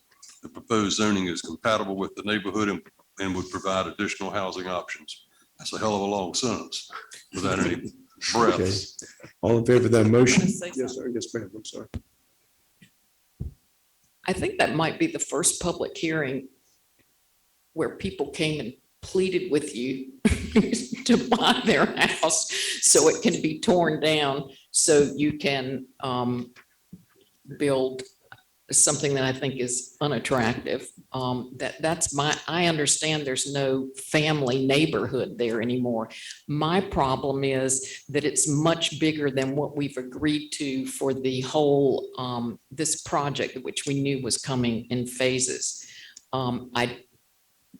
I don't have any objection to a 2-story. I don't have any objection. I think it's a good improvement to do the trees. And since we're begged by the people, and I understand they're making money off of this and they're, selling their property and so forth and so on, I may here in the next few minutes reconsider my vote. Mr. Spears. Yeah, I was all set to go against this thing until the neighbors came in and really begged us to go for this thing. And I hate to go against staff. I was with you guys this time, but I mean, the neighbors, they pleaded for us to do this. So I just wanted to add those comments. Okay. All right. Yes, sir, Mr. Gray. Well, I have to appreciate the developers' creation of inevitability.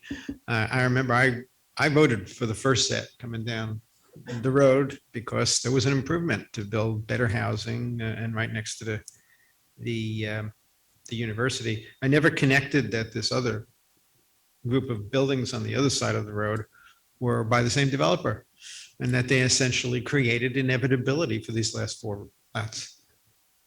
And they great game at dominoes. They beat us. We couldn't possibly preserve a neighborhood when they're doing this. So yeah, I'm going to vote for it. Not because I think it's good. I think it's terrible, but it is the only thing we can do here. I agree. And having lived next door to a large university for 20 years, I sympathize. All right. I usually stick with staff, and I always go by like the red circles and stuff. But as I looked at it, what really caused me concern was it appeared to me that the neighborhood had changed. That it wasn't the same neighborhood. And so that was what swayed me over. Well, I challenge anybody here to ride down Rose Avenue, Oak Crest Drive, Oak Leaf Drive, Wooddale Drive, Wallace Avenue, Barefoot, Pine Hills, all of those neighborhoods that abut the college, this is exactly what's happening. Exactly what's happening. They've become multifamily neighborhoods in R15 zoning. We'll see more of this. I'm adopting Miss Yarborough as one of my former teachers. So I feel compelled to vote to help her. Okay, are we ready to vote? All in favor of the motion, please indicate by saying aye. Aye. Any opposed? Item passes unanimously on first reading. Is there a motion to waive second reading? So moved. Motion made by Councilmember Spears, second by Councilmember Barnett. Discussion. All in favor of that motion, please indicate by saying aye. Aye. Any opposed? Item passes unanimously on first as well as second reading.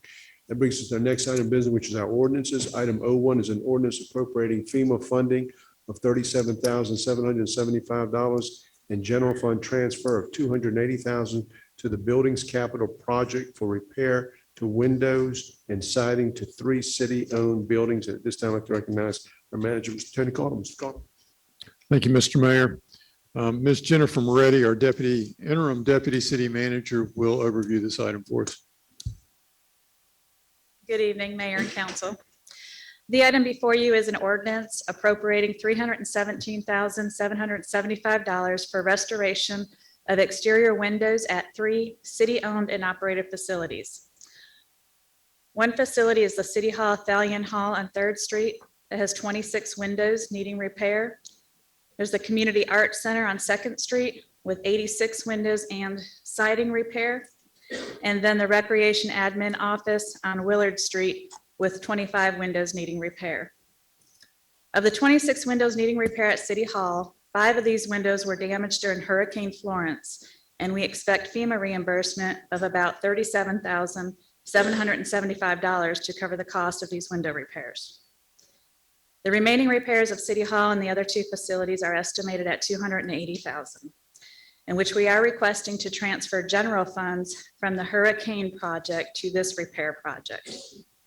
The general funds available in the Hurricane Florence Building Project are from the original transfer of fund balance from the general fund in fiscal year 2019 to cover Hurricane Florence expenses until reimbursements were received. As we have received some reimbursements for building repairs, these general funds are replenished and now available. The staff would like to get these repairs made to avoid further damage with another storm, and we are requesting approval of this ordinance. Dave Mays or I can answer any questions that you have on this item. Are there any questions for staff? Thank you. Thank you. Move on a motion. Yes. I'll move to approve. All right. We have a motion by Mr. O'Grady and a second by Mr. Robinvark. All in favor signify by saying aye. Aye. Any opposed? That passes unanimously. Is there a motion to waive second reading? I move. Mr. Barnett's made the motion and a second by Mr. Anderson. All in favor signify by saying aye. Aye. Any opposed? No, that also passes. The next item is an ordinance approving funding in the amount of $155,777 for multiple funds, allowing for a one-time bonus payment and employment incentive for employees in positions not eligible through the American Rescue Plan funding. And at this time, I'd like to recognize our interim city manager, Mr. Cottle. Thank you, Madam Pro Tem. Ms. Moretti will also overview this item for us. Thank you.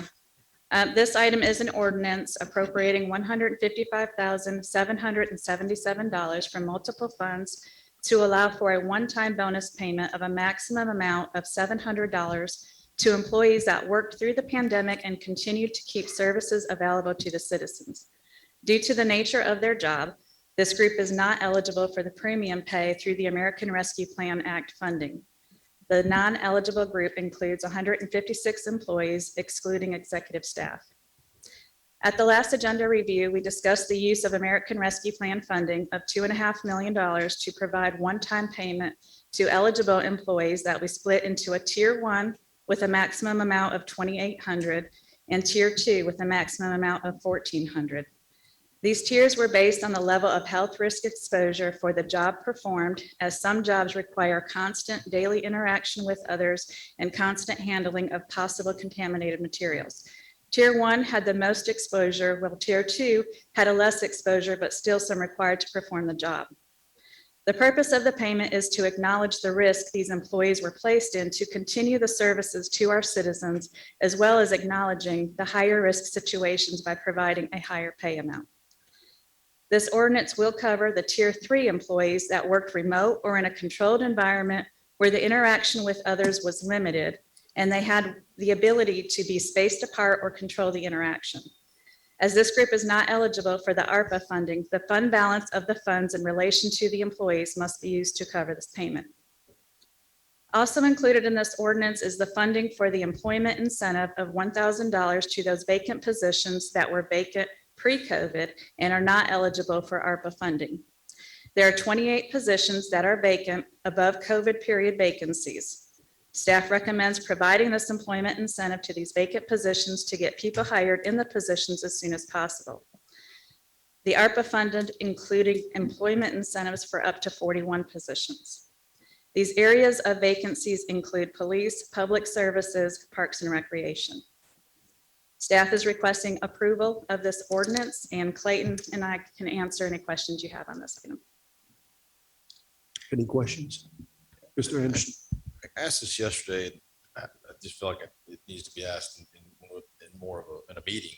So the proposal in the first proposal, 700, is for basically we're going to give a bonus to folks who we're employed but we're not at risk due to. They had very limited risk, yes. Okay. And the other one, I guess my cloudy brain, I think I just heard I thought it meant one thing. I think it means another. So in other words, we're trying, this $1,000 is an incentive for people to take a job, correct? Yes, yes, sir. And I assume that incentive is kind of not day one, or how does that work? It is staged, Ms. Moretti. Yes, half of the $500 will be paid in the first pay period, which is 4 weeks after the start of employment. And then the second $500 will be paid 90 days later. Okay, thank you.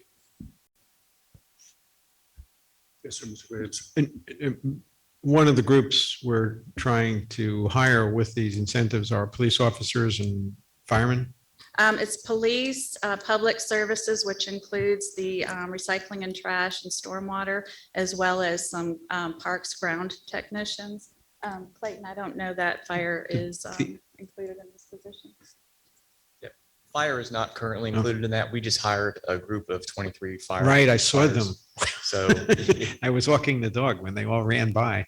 Great. So they're not included in this. But we've had a lot of trouble keeping police at full strength, right? We have, and we've actually They're doing had pretty some- well now, right? Doing well, yeah. We just had 11 police trainees hired in July.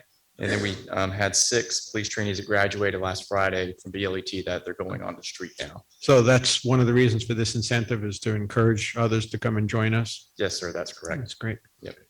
So Mr. Yeah. Barnett, then Mr. Spears. Just a second, a sidebar, kind of like, did we get any good candidates from the job fair?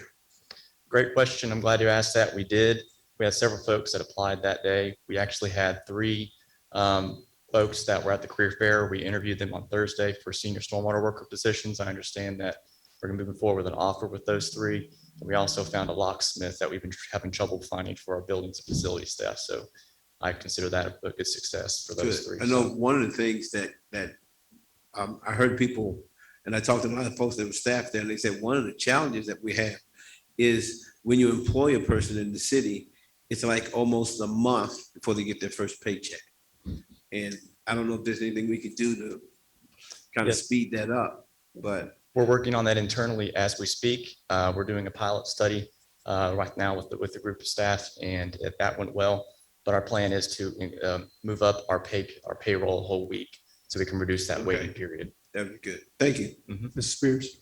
I have several questions, but question number 1 is, could you give a job description or job examples for all 3 tiers? Yes, sir. So in tier 1, those are folks that had no ability to work remotely. They had to come in person And we've got police officers, firefighters, recycling trash workers, stormwater workers, parks, landscape, forestry, buildings, facilities, traffic engineering folks, and then a golf course. Those are some examples in tier 1. Right. Tier 2, as Ms. Moretti just mentioned, folks that may have worked remotely initially, but then were brought back in to provide services to the public, or folks that work remotely part-time, but then were brought back in. So that's folks in our rec centers and facilities, our collection staff and finance, a lot of our civilians in our police department, project engineers and our IT help desk and our network administrators as well are going to be in tier 2. And tier 3, we have folks in planning that were working remotely. Again, tier 3 are the folks that aren't eligible for the ARPA funds, but as Mr. Cottle and Ms. Moretti said, they were still coming to work, or not coming to work, they were still getting the work done, never missed a beat. So we got planning, HR staff, a lot of the finance staff, legal team, some of those folks that were still contributing with COVID in terms of purchasing equipment and supplies, still getting the work done in terms of LDC code for planning. So again, we thought that this was a good opportunity to recognize their efforts during a hard time as well. Right. So how much more would it be for us to just give everybody $2,800? If that's the max? And why wouldn't we do that? Well, I mean, because there are some folks who, even though there are different levels to the job that you do, who knows how you've been impacted by COVID or working remotely. And I think it's just a good gesture for us as an organization, and also which would be a great incentive to have people to want to come and work for our organization. Right. That's something we can certainly, if that's the wishes of council, we can certainly look into. The cost to do that.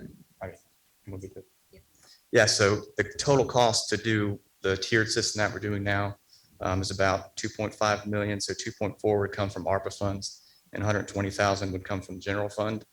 To do, ran the numbers this morning, everyone $2,800, we're looking at a little over $3 million. So about 2.5 would have to come from ARPA funds, and then 475,000 would have to come from the general fund. We got that, right?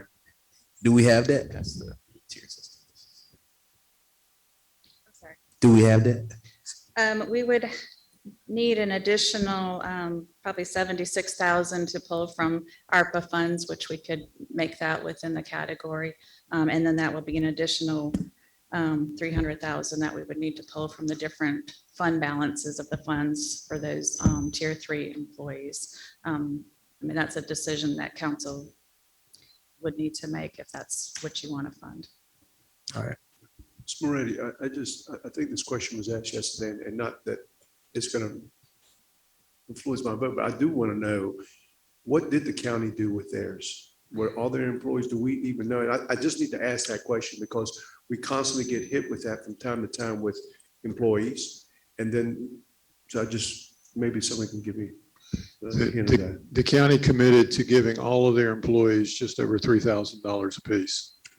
They allocated that through the ARPA funding. Those that were not eligible via ARPA, it was paid for out of the general fund. What was their ARPA? 40-some million. And ours was Like what? 49. Yeah, it was about twice the size of ours. Theirs was 49 And we were million. like Theirs was 24. 45 and ours was 25. So they've got 20 million more in ARPA funding.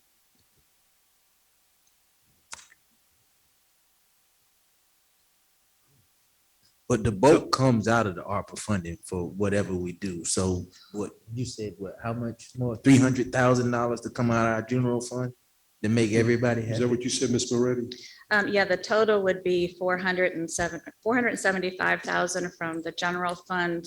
That would also be stormwater, fleet, and parking fund, as we have those employees spread out through that. And then it would be about 2.6 million from the ARPA funding. If it's council's desire to follow that recommendation, we'd like to bring this ordinance back. Or are you prepared to deal with this right now? I suggest we vote on what we have before us, which has been worked out, and then we could, based on what people want, you could go back and look at that as something additional. But let's go ahead and get this in the pipeline. I have a question. Yes, sir, Mr. Anderson. We had a presentation, I don't know, a couple weeks ago, I feel like a month ago. And had a lot of ways we were trying to use our funds, Yes, sir. correct? So it would come out of something. Correct. Same- Correct. Same for Within- general fund. I mean, that money's gonna be used somewhere right now. Well, the general fund, it would come out of the fund balance. Fund balance. On okay. there. So. But the ARPA So funding, we'd be redistributing ARPA funds that are currently targeted for some other purpose. yes, and within that recommendation, there was about 1.3 million that was set aside for council and community initiatives. So it wasn't earmarked for anything Okay. specifically. So if I hear that right, if we decide to go with more, some community initiatives won't happen. We won't be able to fund those. Well, we had, like I said, 1.3 million that was not earmarked for something that we were leaving open because we have until December of 2024 to identify the use for these funds. So that would be something that you would not be able to use for another source in the program.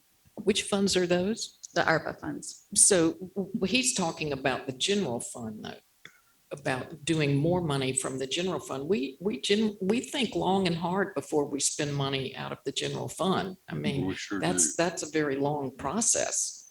I don't know. I mean, I'm comfortable with what we have before us, but I think we need to give some more thought to, giving government money in addition to that.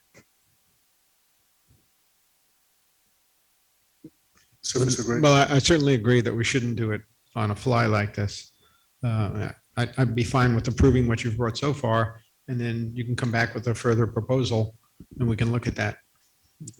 But we need to know what the impact's going to be. I mean, the money isn't just free. I mean, it's out there. We're going to use it for something. And when we, if we spend it on this, we're not going to be able to spend it on something else. And we need to know what it might be used for so we can weigh that. And I will add that we did just get notice that we are receiving some FEMA reimbursements that will go into the general fund. So those are funds that were not budgeted. And we should get those in about 60 days. Okay, Mr. What were the Mr. reimbursements for, Jennifer? Hurricane Florence. We've got Hurricane Isaias for debris removal, as well as some of the Hurricane Florence repairs. Which is going to replenish some of the funds. Which is going to go back to general fund balance because we pulled that money out of there for those uses. Yeah, so that's just really replacing funds that we had. It's not new money. Right. Correct. It's not new, but it will go back into the fund balance of the general fund. And we're in hurricane season. So Jennifer, we don't need any more money for stormwater damage from the hurricane. We've got the funds set We're done. aside. What? We've got the funds set aside for the Hurricane Florence damage for stormwater.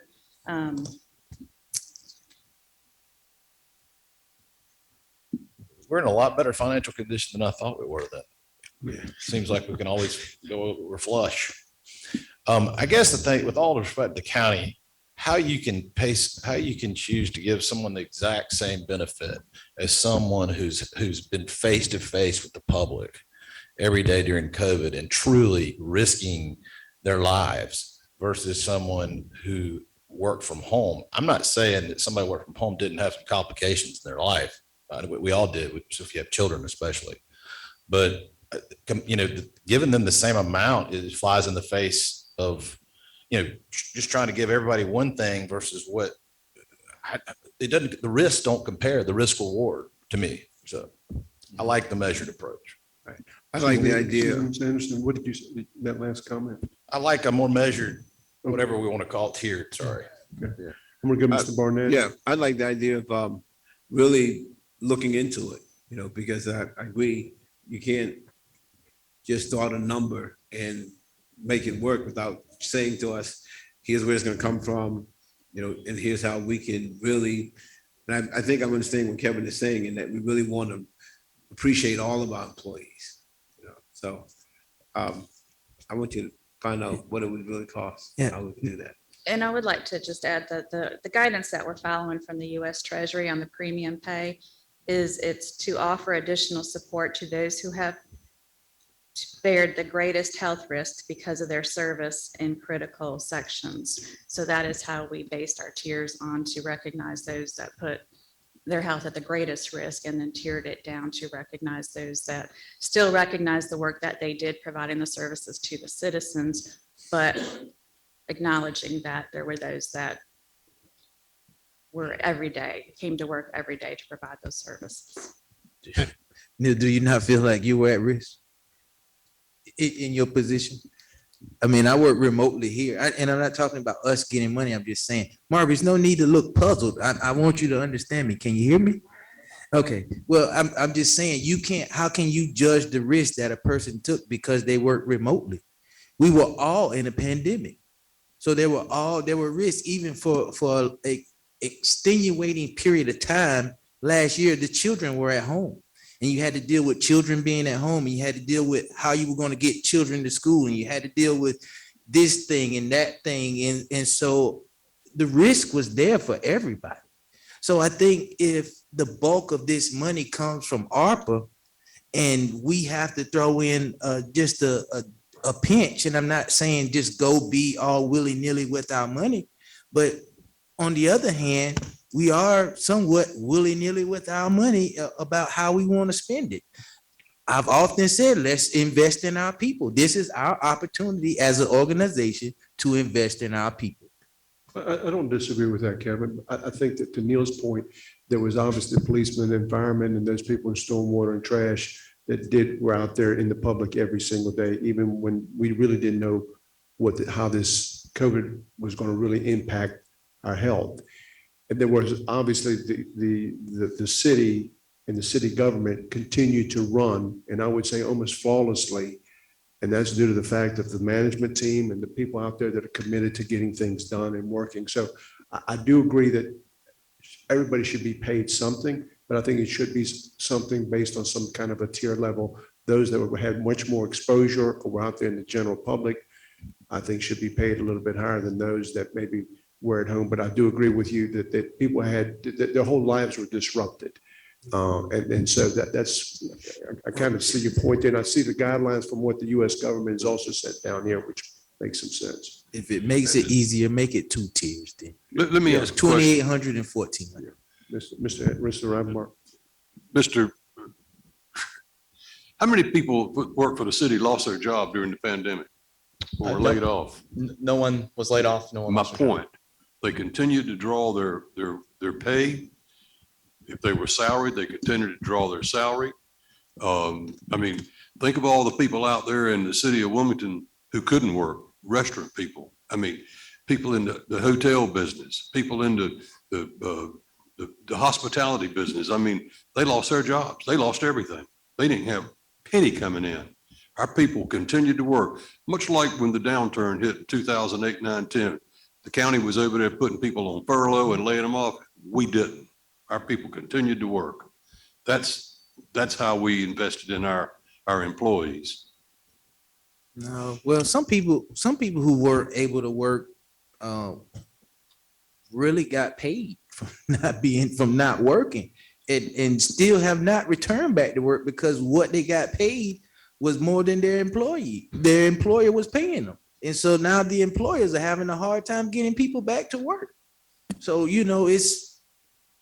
I don't know how you look at it. I think that's true. That was basically in the private sector, like whatever restaurants and all of those things we see that they're getting unemployment. I think we have a pretty good proposal in front of us, and I'd like to see us do this. And if maybe you all can then look at what Kevin is suggesting and come back with us about the pros and cons of that and what we could do, but what we would be undoing or not doing, and try to figure that out. Let's go ahead tonight. I'd like to see us go ahead and support the proposal made by the staff. Does that a motion? And I will make that motion. And I was going to second it, but you can second it. And I'm going to add to it that I think the staff's taking a good approach here. I mean, the people who work for the city are in public service. They had to go out and serve the public and expose themselves in doing that. And I think you've picked the people who are most exposed to be awarded here. And I think that's a good first step. But I do think we should look at, okay, let's look at the whole staff. And is there some amount that should be provided for the rest of them? I would point out that a lot of people out in the market couldn't work, but they also didn't necessarily get paid. Our people all got paid. And that's maybe why we keep our employees. But I think this is a good first step. But we certainly should consider whether we should do something broader. But I'd certainly like to know what that would cost and what that means we'd be giving up in return. But I'm supporting this tonight and voting for it.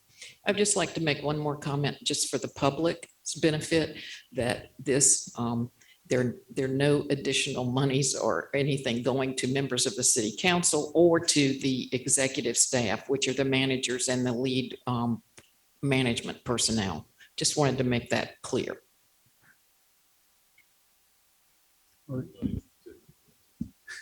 All right, we have a motion by Mayor Pro Tem Haynes, second by Councilmember O'Grady. Further discussion? Yeah, just want to Yes, make sir. sure that we said we're going to bring it back. We're going to kind of look at it. A second stage. Yeah, But, Mr. Mayor, Kind of thing. Mr. Okay. Mayor, we have already planned for your next meeting an update on the ARPA funding. We can just incorporate this into that update and show you what the variance might be and where the funds might come from. Okay. All right, All right, good deal. Everybody ready to vote? All in favor of that motion?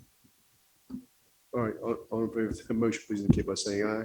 Aye. Any opposed? That item passed unanimously on first reading. Is there a motion to waive second reading? So moved. Motion made by Second. Councilman Ravenbach, second by Second. Councilman Barnett.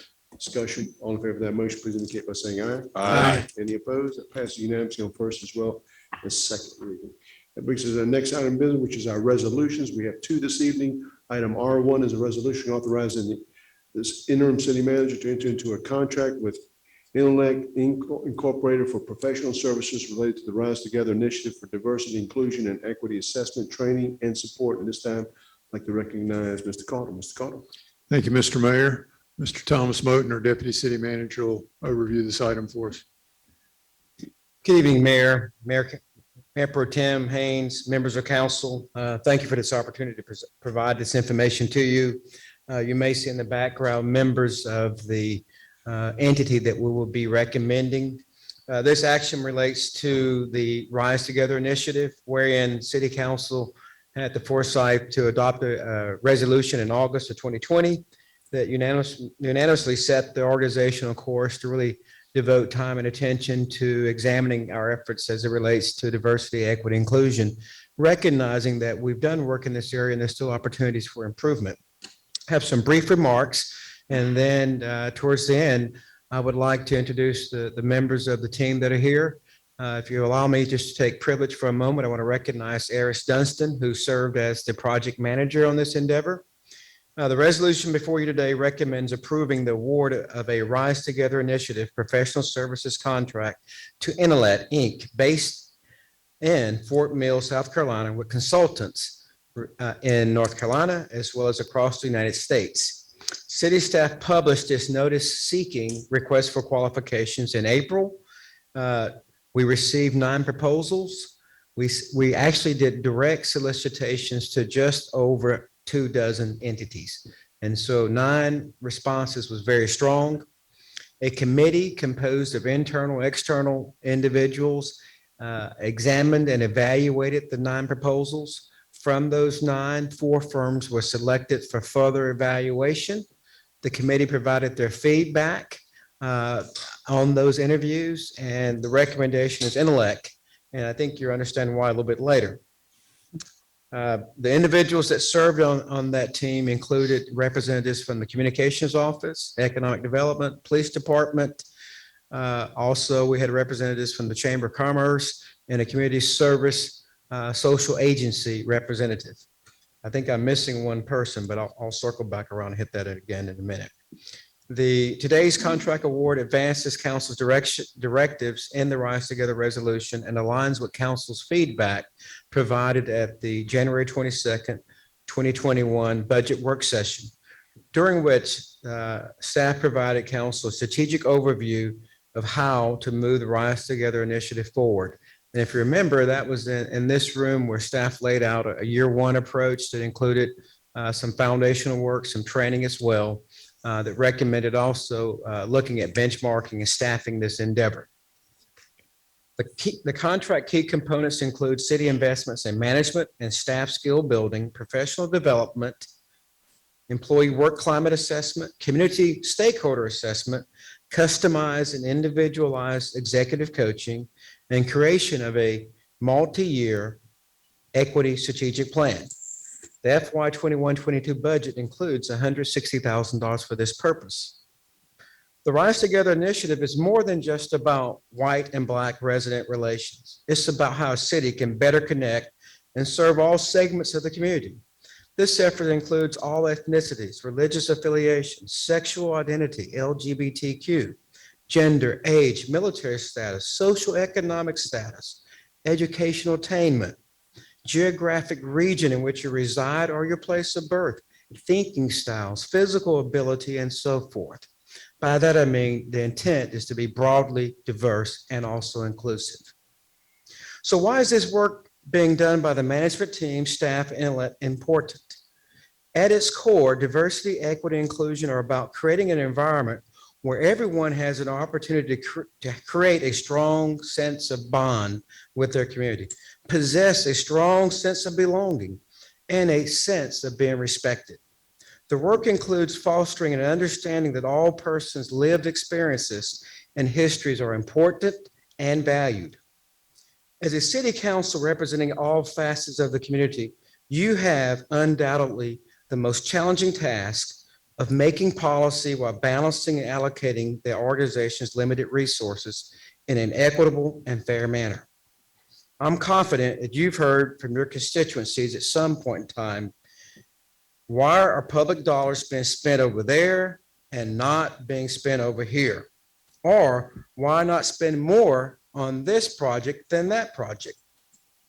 I'm sure you often hear from time to time various segments of the community commenting or lamenting that they feel looked over. Our hope is that this work with Rise Together will make your experiences of hearing those stories less, and that members of the community will feel less overlooked and more connected. A culturally competent management team and staff can make your job somewhat easier as we become better equipped to deal with issues of diversity, inclusion, and belonging.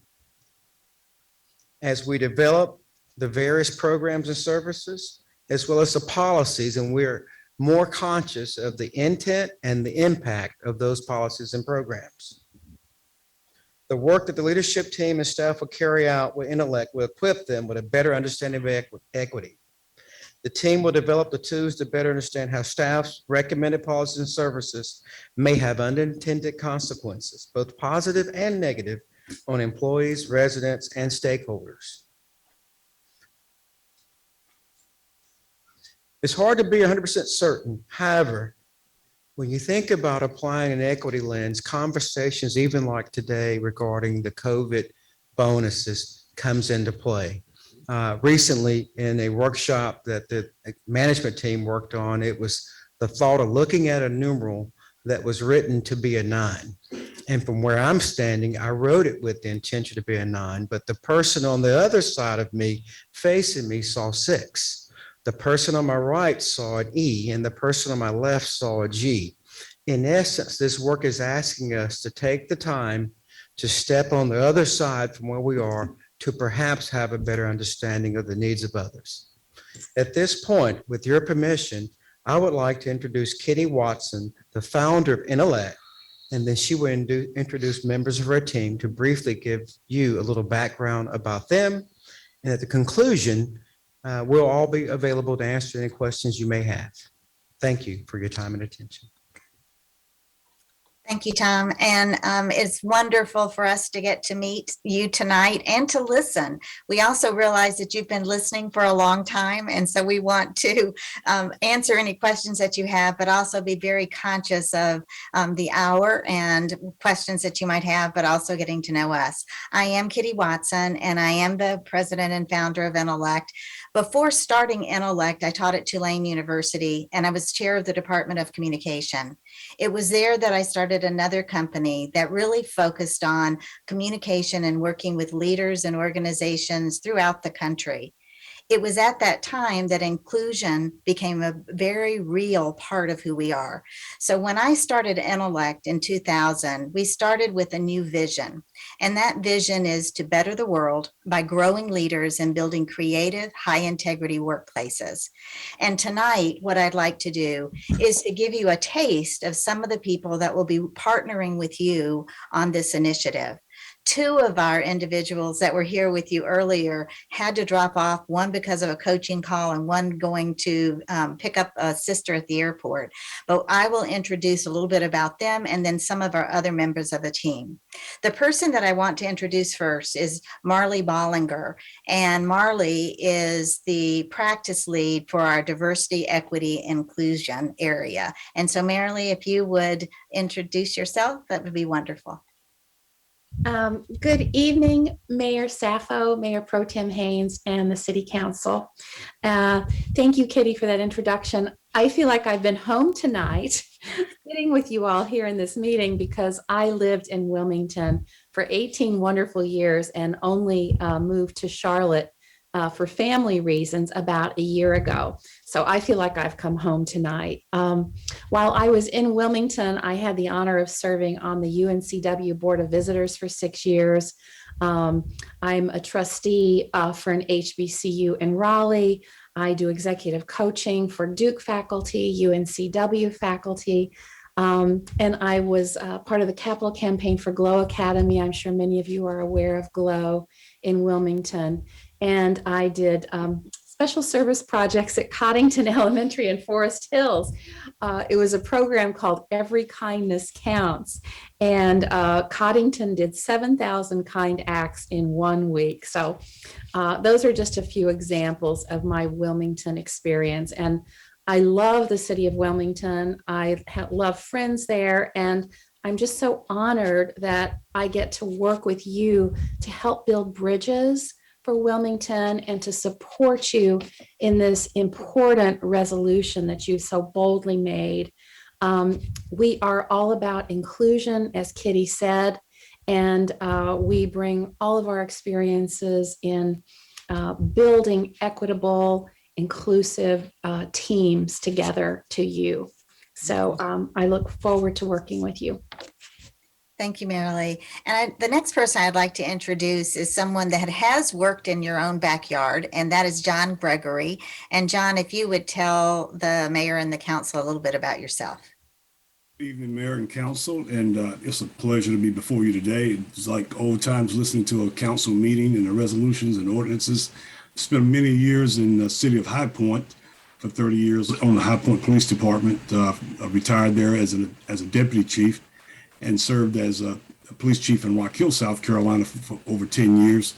And since that time served as the program manager for CALEA. I think your agency is accredited on the Commission of Accreditation in Law Enforcement Agencies. I was a program manager for North and South Carolina, Virginia, Delaware, the DC area for about 3 years. I was a trainer with the FBI Leadership Development Group.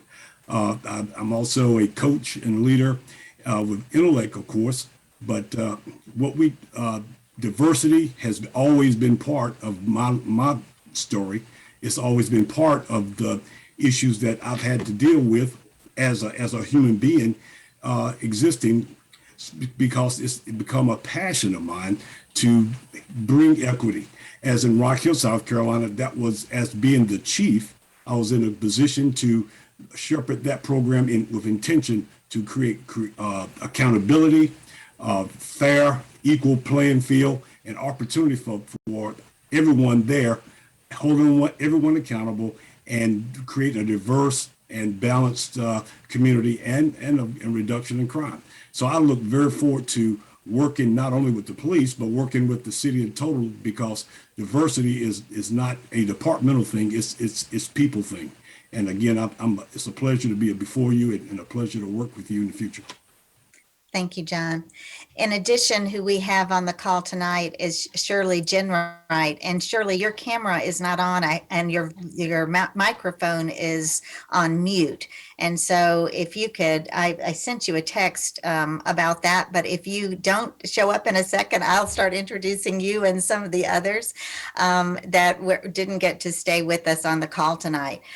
Shirley Jenright is, and she may join us in a second. She is from Virginia, and she has had some interesting work and served as a diversity, equity, inclusion manager within government.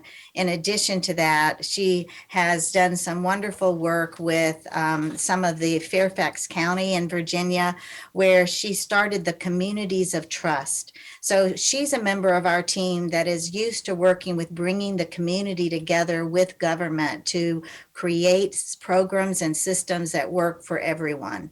In addition to that, she's worked with not only the police departments and bringing that to the community. So she's, all right, so Shirley, now we get to see her. I'm just talking for you here. I appreciate that. I'm sorry I could not get unmuted because I've been unmuted. So thank you very much, Kitty, for introducing me. Good afternoon, everyone. I am Shirley Jenright, and I am here in Fairfax County, Virginia. As Kitty was saying, 6 years ago, I established a committee in addition with our chief of police and our chairman of board of supervisors called Communities of Trust. And this was established to help build positive relationships between our communities and law enforcement. As I mentioned, we've been going on almost 7 years now. We started off with about 10 community members as well as our law enforcement. Today we are over 60, extremely diverse. That includes community members, different ethnic groups, different religious groups. And it's open to anyone who wants to join the committee. There is no application. We let the members, the community members, identify who their leaders are.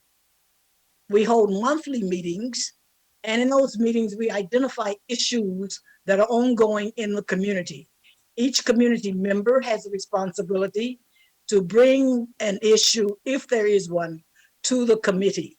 We discuss those and we jointly decide what we need to do to fix the problem.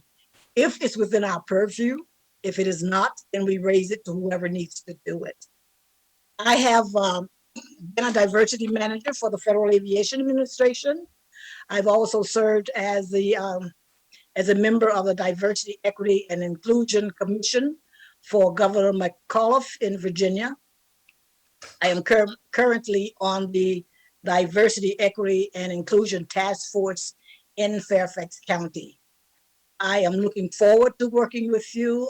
This is one of my pet peeves, and I really enjoy pulling the communities and law enforcement together. So thank you very much for this opportunity to work with you. I look forward to it. And I want to just talk a little bit about some of the people that are not with us tonight, who you're seeing right now, and in addition to John Furcon, made the original presentation several weeks ago when we met with the decision committee to give our presentation about who we are. And John Furcon, who you have a packet in front of you, and on page 3, you'll see his picture. And he is known for working with government agencies across the country in change management and change transformation. And he has been a very strong member of our team and working with other organizations. And I hope and look forward to your getting to know him too. In addition, tonight we had 2 other people on the call. We had Randy Chittum, who's from North Carolina. And when you were talking early on and listening to about Novant, Novant is one of our clients. Randy works with them. In addition to that, Randy is working in leadership development with the city of Charlotte and the airport, and has designed some training programs for them that are incorporating inclusion and diversity and equity into those. He also co-developed for the Georgetown program, Georgetown University, a transformational leadership program. He's nationally known for the work that he does, and why he had to get off tonight is he had a coaching call in Australia. And so that's what he was doing this evening. Another person that you saw her image on the call tonight was Benita Mackey. And Benita Mackey is, again, you'll see her picture on page 4 of your packet. And you'll notice that she has been working with us primarily with training and development, and particularly our Bridge Builders for Social Justice. She's an expert in unconscious bias. She's now one of the trainers, as are several on the call today, that are working working on a program that we're training 1,500 leaders for a corporation, Bayer Corporation, across the country. And Marilee is kind of spearheading some of that for us, and John is one of the facilitators for that, as is Benita. And she has extensive training and work with large corporations. She worked with Verizon and IBM, and so brings best practices to what we are doing. In addition, in your package, you'll notice 2 other people. One is Elena Yearly on page 6. And Elena is a person that we work with primarily to look at risk assessment as we look at policies and procedures. And John, too, is an expert there, where he brings a lot of that evaluation information that we'll be asked to do. So she is a person that brings that kind of expertise to us. Another individual that is from North Carolina that we wanted to introduce to you is on page 7 of your packet, and his name is Jerry Fulmer. And Jerry is leading our supplier diversity practice area for Intellect. I have had the benefit, being a woman-owned business, of gaining insight and learning about some of the challenges that minority, women-owned businesses, veteran-owned businesses have in breaking through in many ways. And Jerry has worked with large corporations. He was a member of Progress Energy. He then has won national awards for some of the programs he's established in supplier diversity that have helped to build economic development in the communities that you serve. So we have a cadre of people, individuals that form our community that we work with, that we trust, and that we work together in unison. And we wanted to introduce some of those individuals to you tonight so that you could see the kind of caliber that we have, but also the resources that we will bring to make sure that we are working and partnering with you to make a difference. We know that you have the packet in front of you. There are a number of case studies in there. We also had information, as you look through that packet, of the process that we use as we'll work with you with our DE&I strategy. And on page 16, for example, you'll see what we do in all of the different areas that were a part of the RFP. We don't want to go through everything with you tonight because we know that it's been a long day for many of you working other jobs and then coming and serving as you are. But I do want to emphasize a couple of things, that we are honored to be a part of this, and we believe that we bring some unique differentiators to work with you. First of all, what you'll find is that everything is customized and we're collaborative in our approach. We don't come in with the right answer. We find that out from you. In addition to that, through our case studies and people that were interviewed that are references, you'll see that we make a difference in that the kind of culture change outcomes that we have that have reduced grievances, have helped with retention. And it was wonderful to hear how much you care about your employees and wanting to acknowledge and reward them and to keep them. And that's really an important part of what we do in working with organizations. You will notice that in the packet, we have a number of different client systems that we work with, many of them in North Carolina, but across the country. And we're nationally recognized for our research and our writing that we do and the thought leadership that we provide. We love the fact that we have North Carolina and Wilmington roots, and with Marilee particularly living in Wilmington, and I have a cousin that lives there too. The reason I'm in the Carolinas is because I wanted to be close to my relatives. And you'll notice too that you are going to be working with a diverse staff that are seniors and mature and that are experienced in making a difference and working with organizations. And finally, we have worked with both the public and private sector, so we can bring best practices from all of that to you. we, as many of us have said, we're honored for the opportunity, and we would love to open it up now to any questions that you might have of us, or you may just decide you want to meet us another time because of the late hour, but we're happy to be here with you. Thank you, Kitty. Any questions, comments? Look forward to working with them. Thank you. We're It's very excited. Impressive. I think it is very exciting. Thank you. Harris? Thank you, Mayor Pro Tem, for giving us this opportunity. In addition to Kitty and her team, we did have a very extensive team that worked on this evaluation of these applications. I'd like to publicly thank Natalie English, Donnie Williams, Jared Patterson, Liz Corban, Tom Moten, and myself. So we put a lot into this. We hope that you're impressed with what we put together, and we're looking forward to making this endeavor something that is really going to have a lasting benefit to our city as well as our community. Thank you so much. Thank you very much. Mr. I Barnett? got a question. I lived in Rock Hill. I actually married a young lady from Rock Hill. Are you all doing anything for Rock Hill? John, both John and I are on the, we're on the board for for Habitat for Humanity together. So that's for Rock Hill and York County. We're not working for York County or the city of Rock Hill government right now, but of course, John was the police chief there. John, I know you're working with some other things as well on Rock Hill. Yes, I work with an organization called BAIL, Black Economic Leadership League. You want to look that up. We've training people to be entrepreneurs, and we are really making a footprint into the Rock Hill community. We also hosted a diversity program for leaders in Rock Hill back in February of this year. We had an organization come in and take 40 leaders in Rock Hill and all different aspects of the city and put them through diversity training for 2 8-hour sessions. So I'm dialed in. Rock Hill's dialed in. Diversity is part of what we do, but what we do in Rock Hill, I'm part of that. And I think you'll see that when you check into us, you'll see that this is who we are and not what we do.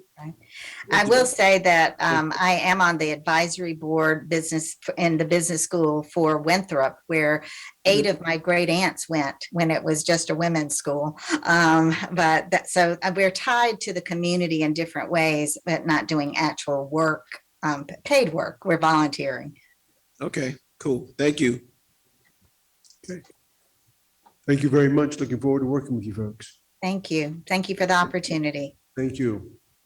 So with that, I'd like to ask for the wishes of council in respect to the resolution. Motion made to approve by Second. Mayor Pro Tem Haynes, second by Councilmember Barnett. Discussion. All in favor of that motion, please indicate by saying aye. Aye. Any opposed? Okay, passes unanimously. Then we go to item R2, which is resolution ratifying the sponsorship and naming of the pavilion at Riverfront Park by Live Oak Bank. At this time, I'd like to recognize Mr. Cottle. Mr. Cottle. Mr. Mayor, Amy Beatty, our Community Services Director, will overview this item.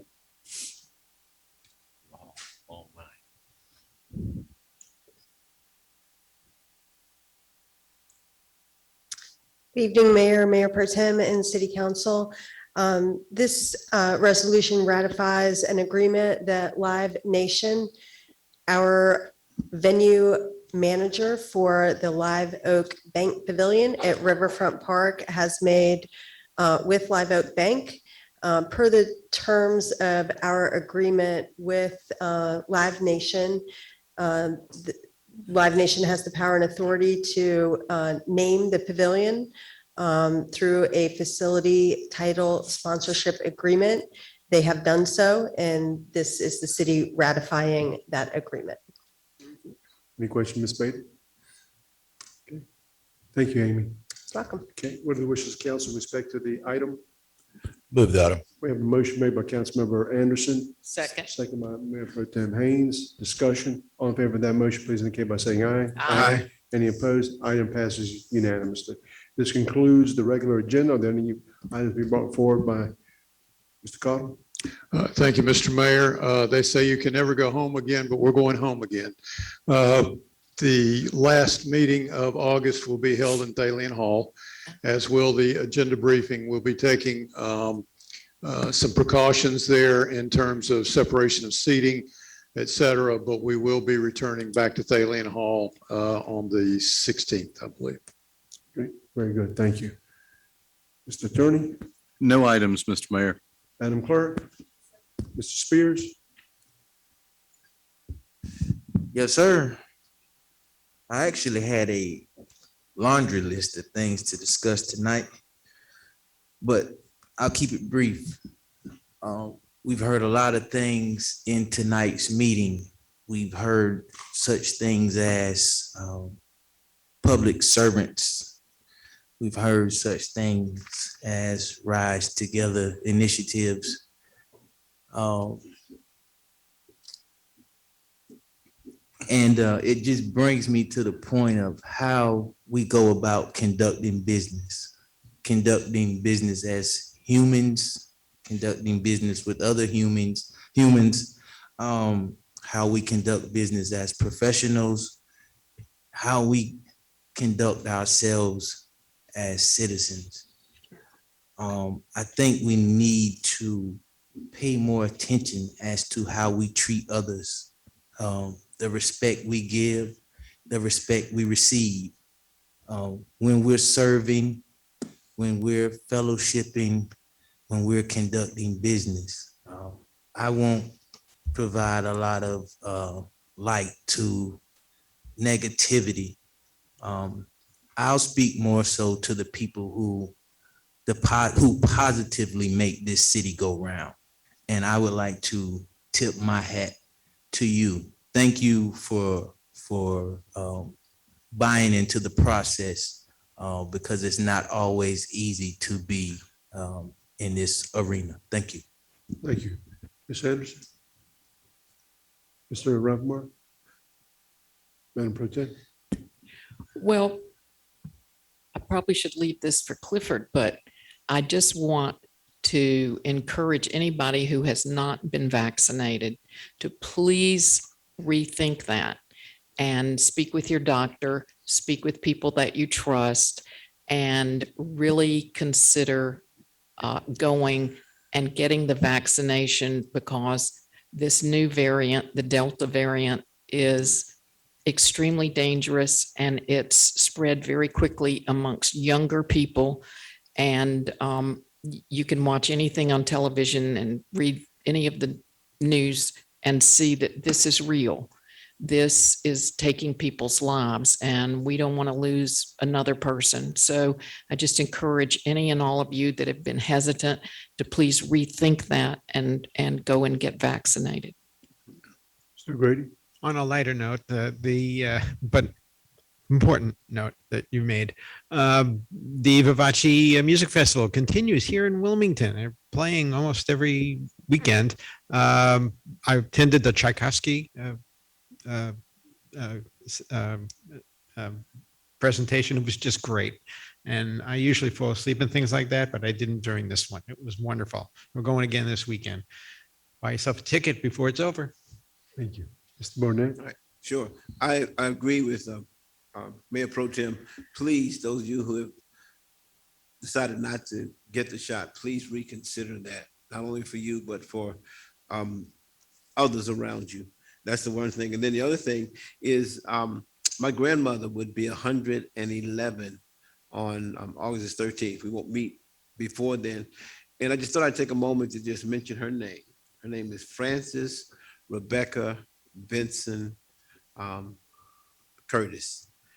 And she was the one that raised me. She was the one that taught me stuff, things like doing to others as you would have others doing to you. Just really great things. And I thought about her today as I was driving here, because if my grandmama was alive, she'd probably be really proud of me, and that's important to me. But then I want to end by saying, as I was coming in, I kind of almost went through a stop sign. Didn't quite do it, but almost, because I was rushing. And the people that were in the other car gave me the one finger wave, and I nodded, and I just kind of thought about, you still got to be kind. And they talked about it in the group just about every kindness counts, because you never know what's going on the other person's side. So I just want to challenge us all as citizens here in Wilmington, just to be a little kinder. We've been through a lot of stuff, and it'd just be great if we could just remind ourselves that every kindness counts. That's it, sir. Thank you, sir. Since this is our last night here, I just want to say thank you to Frida Brady and the entire staff here. We have been extremely lucky to be able to have this facility and use this facility during this pandemic. I feel very safe coming here every night that we had to meet, every meeting we've had. They provided safety. They've provided a great environment here. They have been over backwards to deliver the services that we have to deliver to the public to make sure that you folks understand what we're doing every single day. And they did an outstanding job. I'm actually going to miss it, but they've done a tremendous job. And I just want to say thank you very much. With that, thank you for taking an interest in your government. We stand adjourned. All right.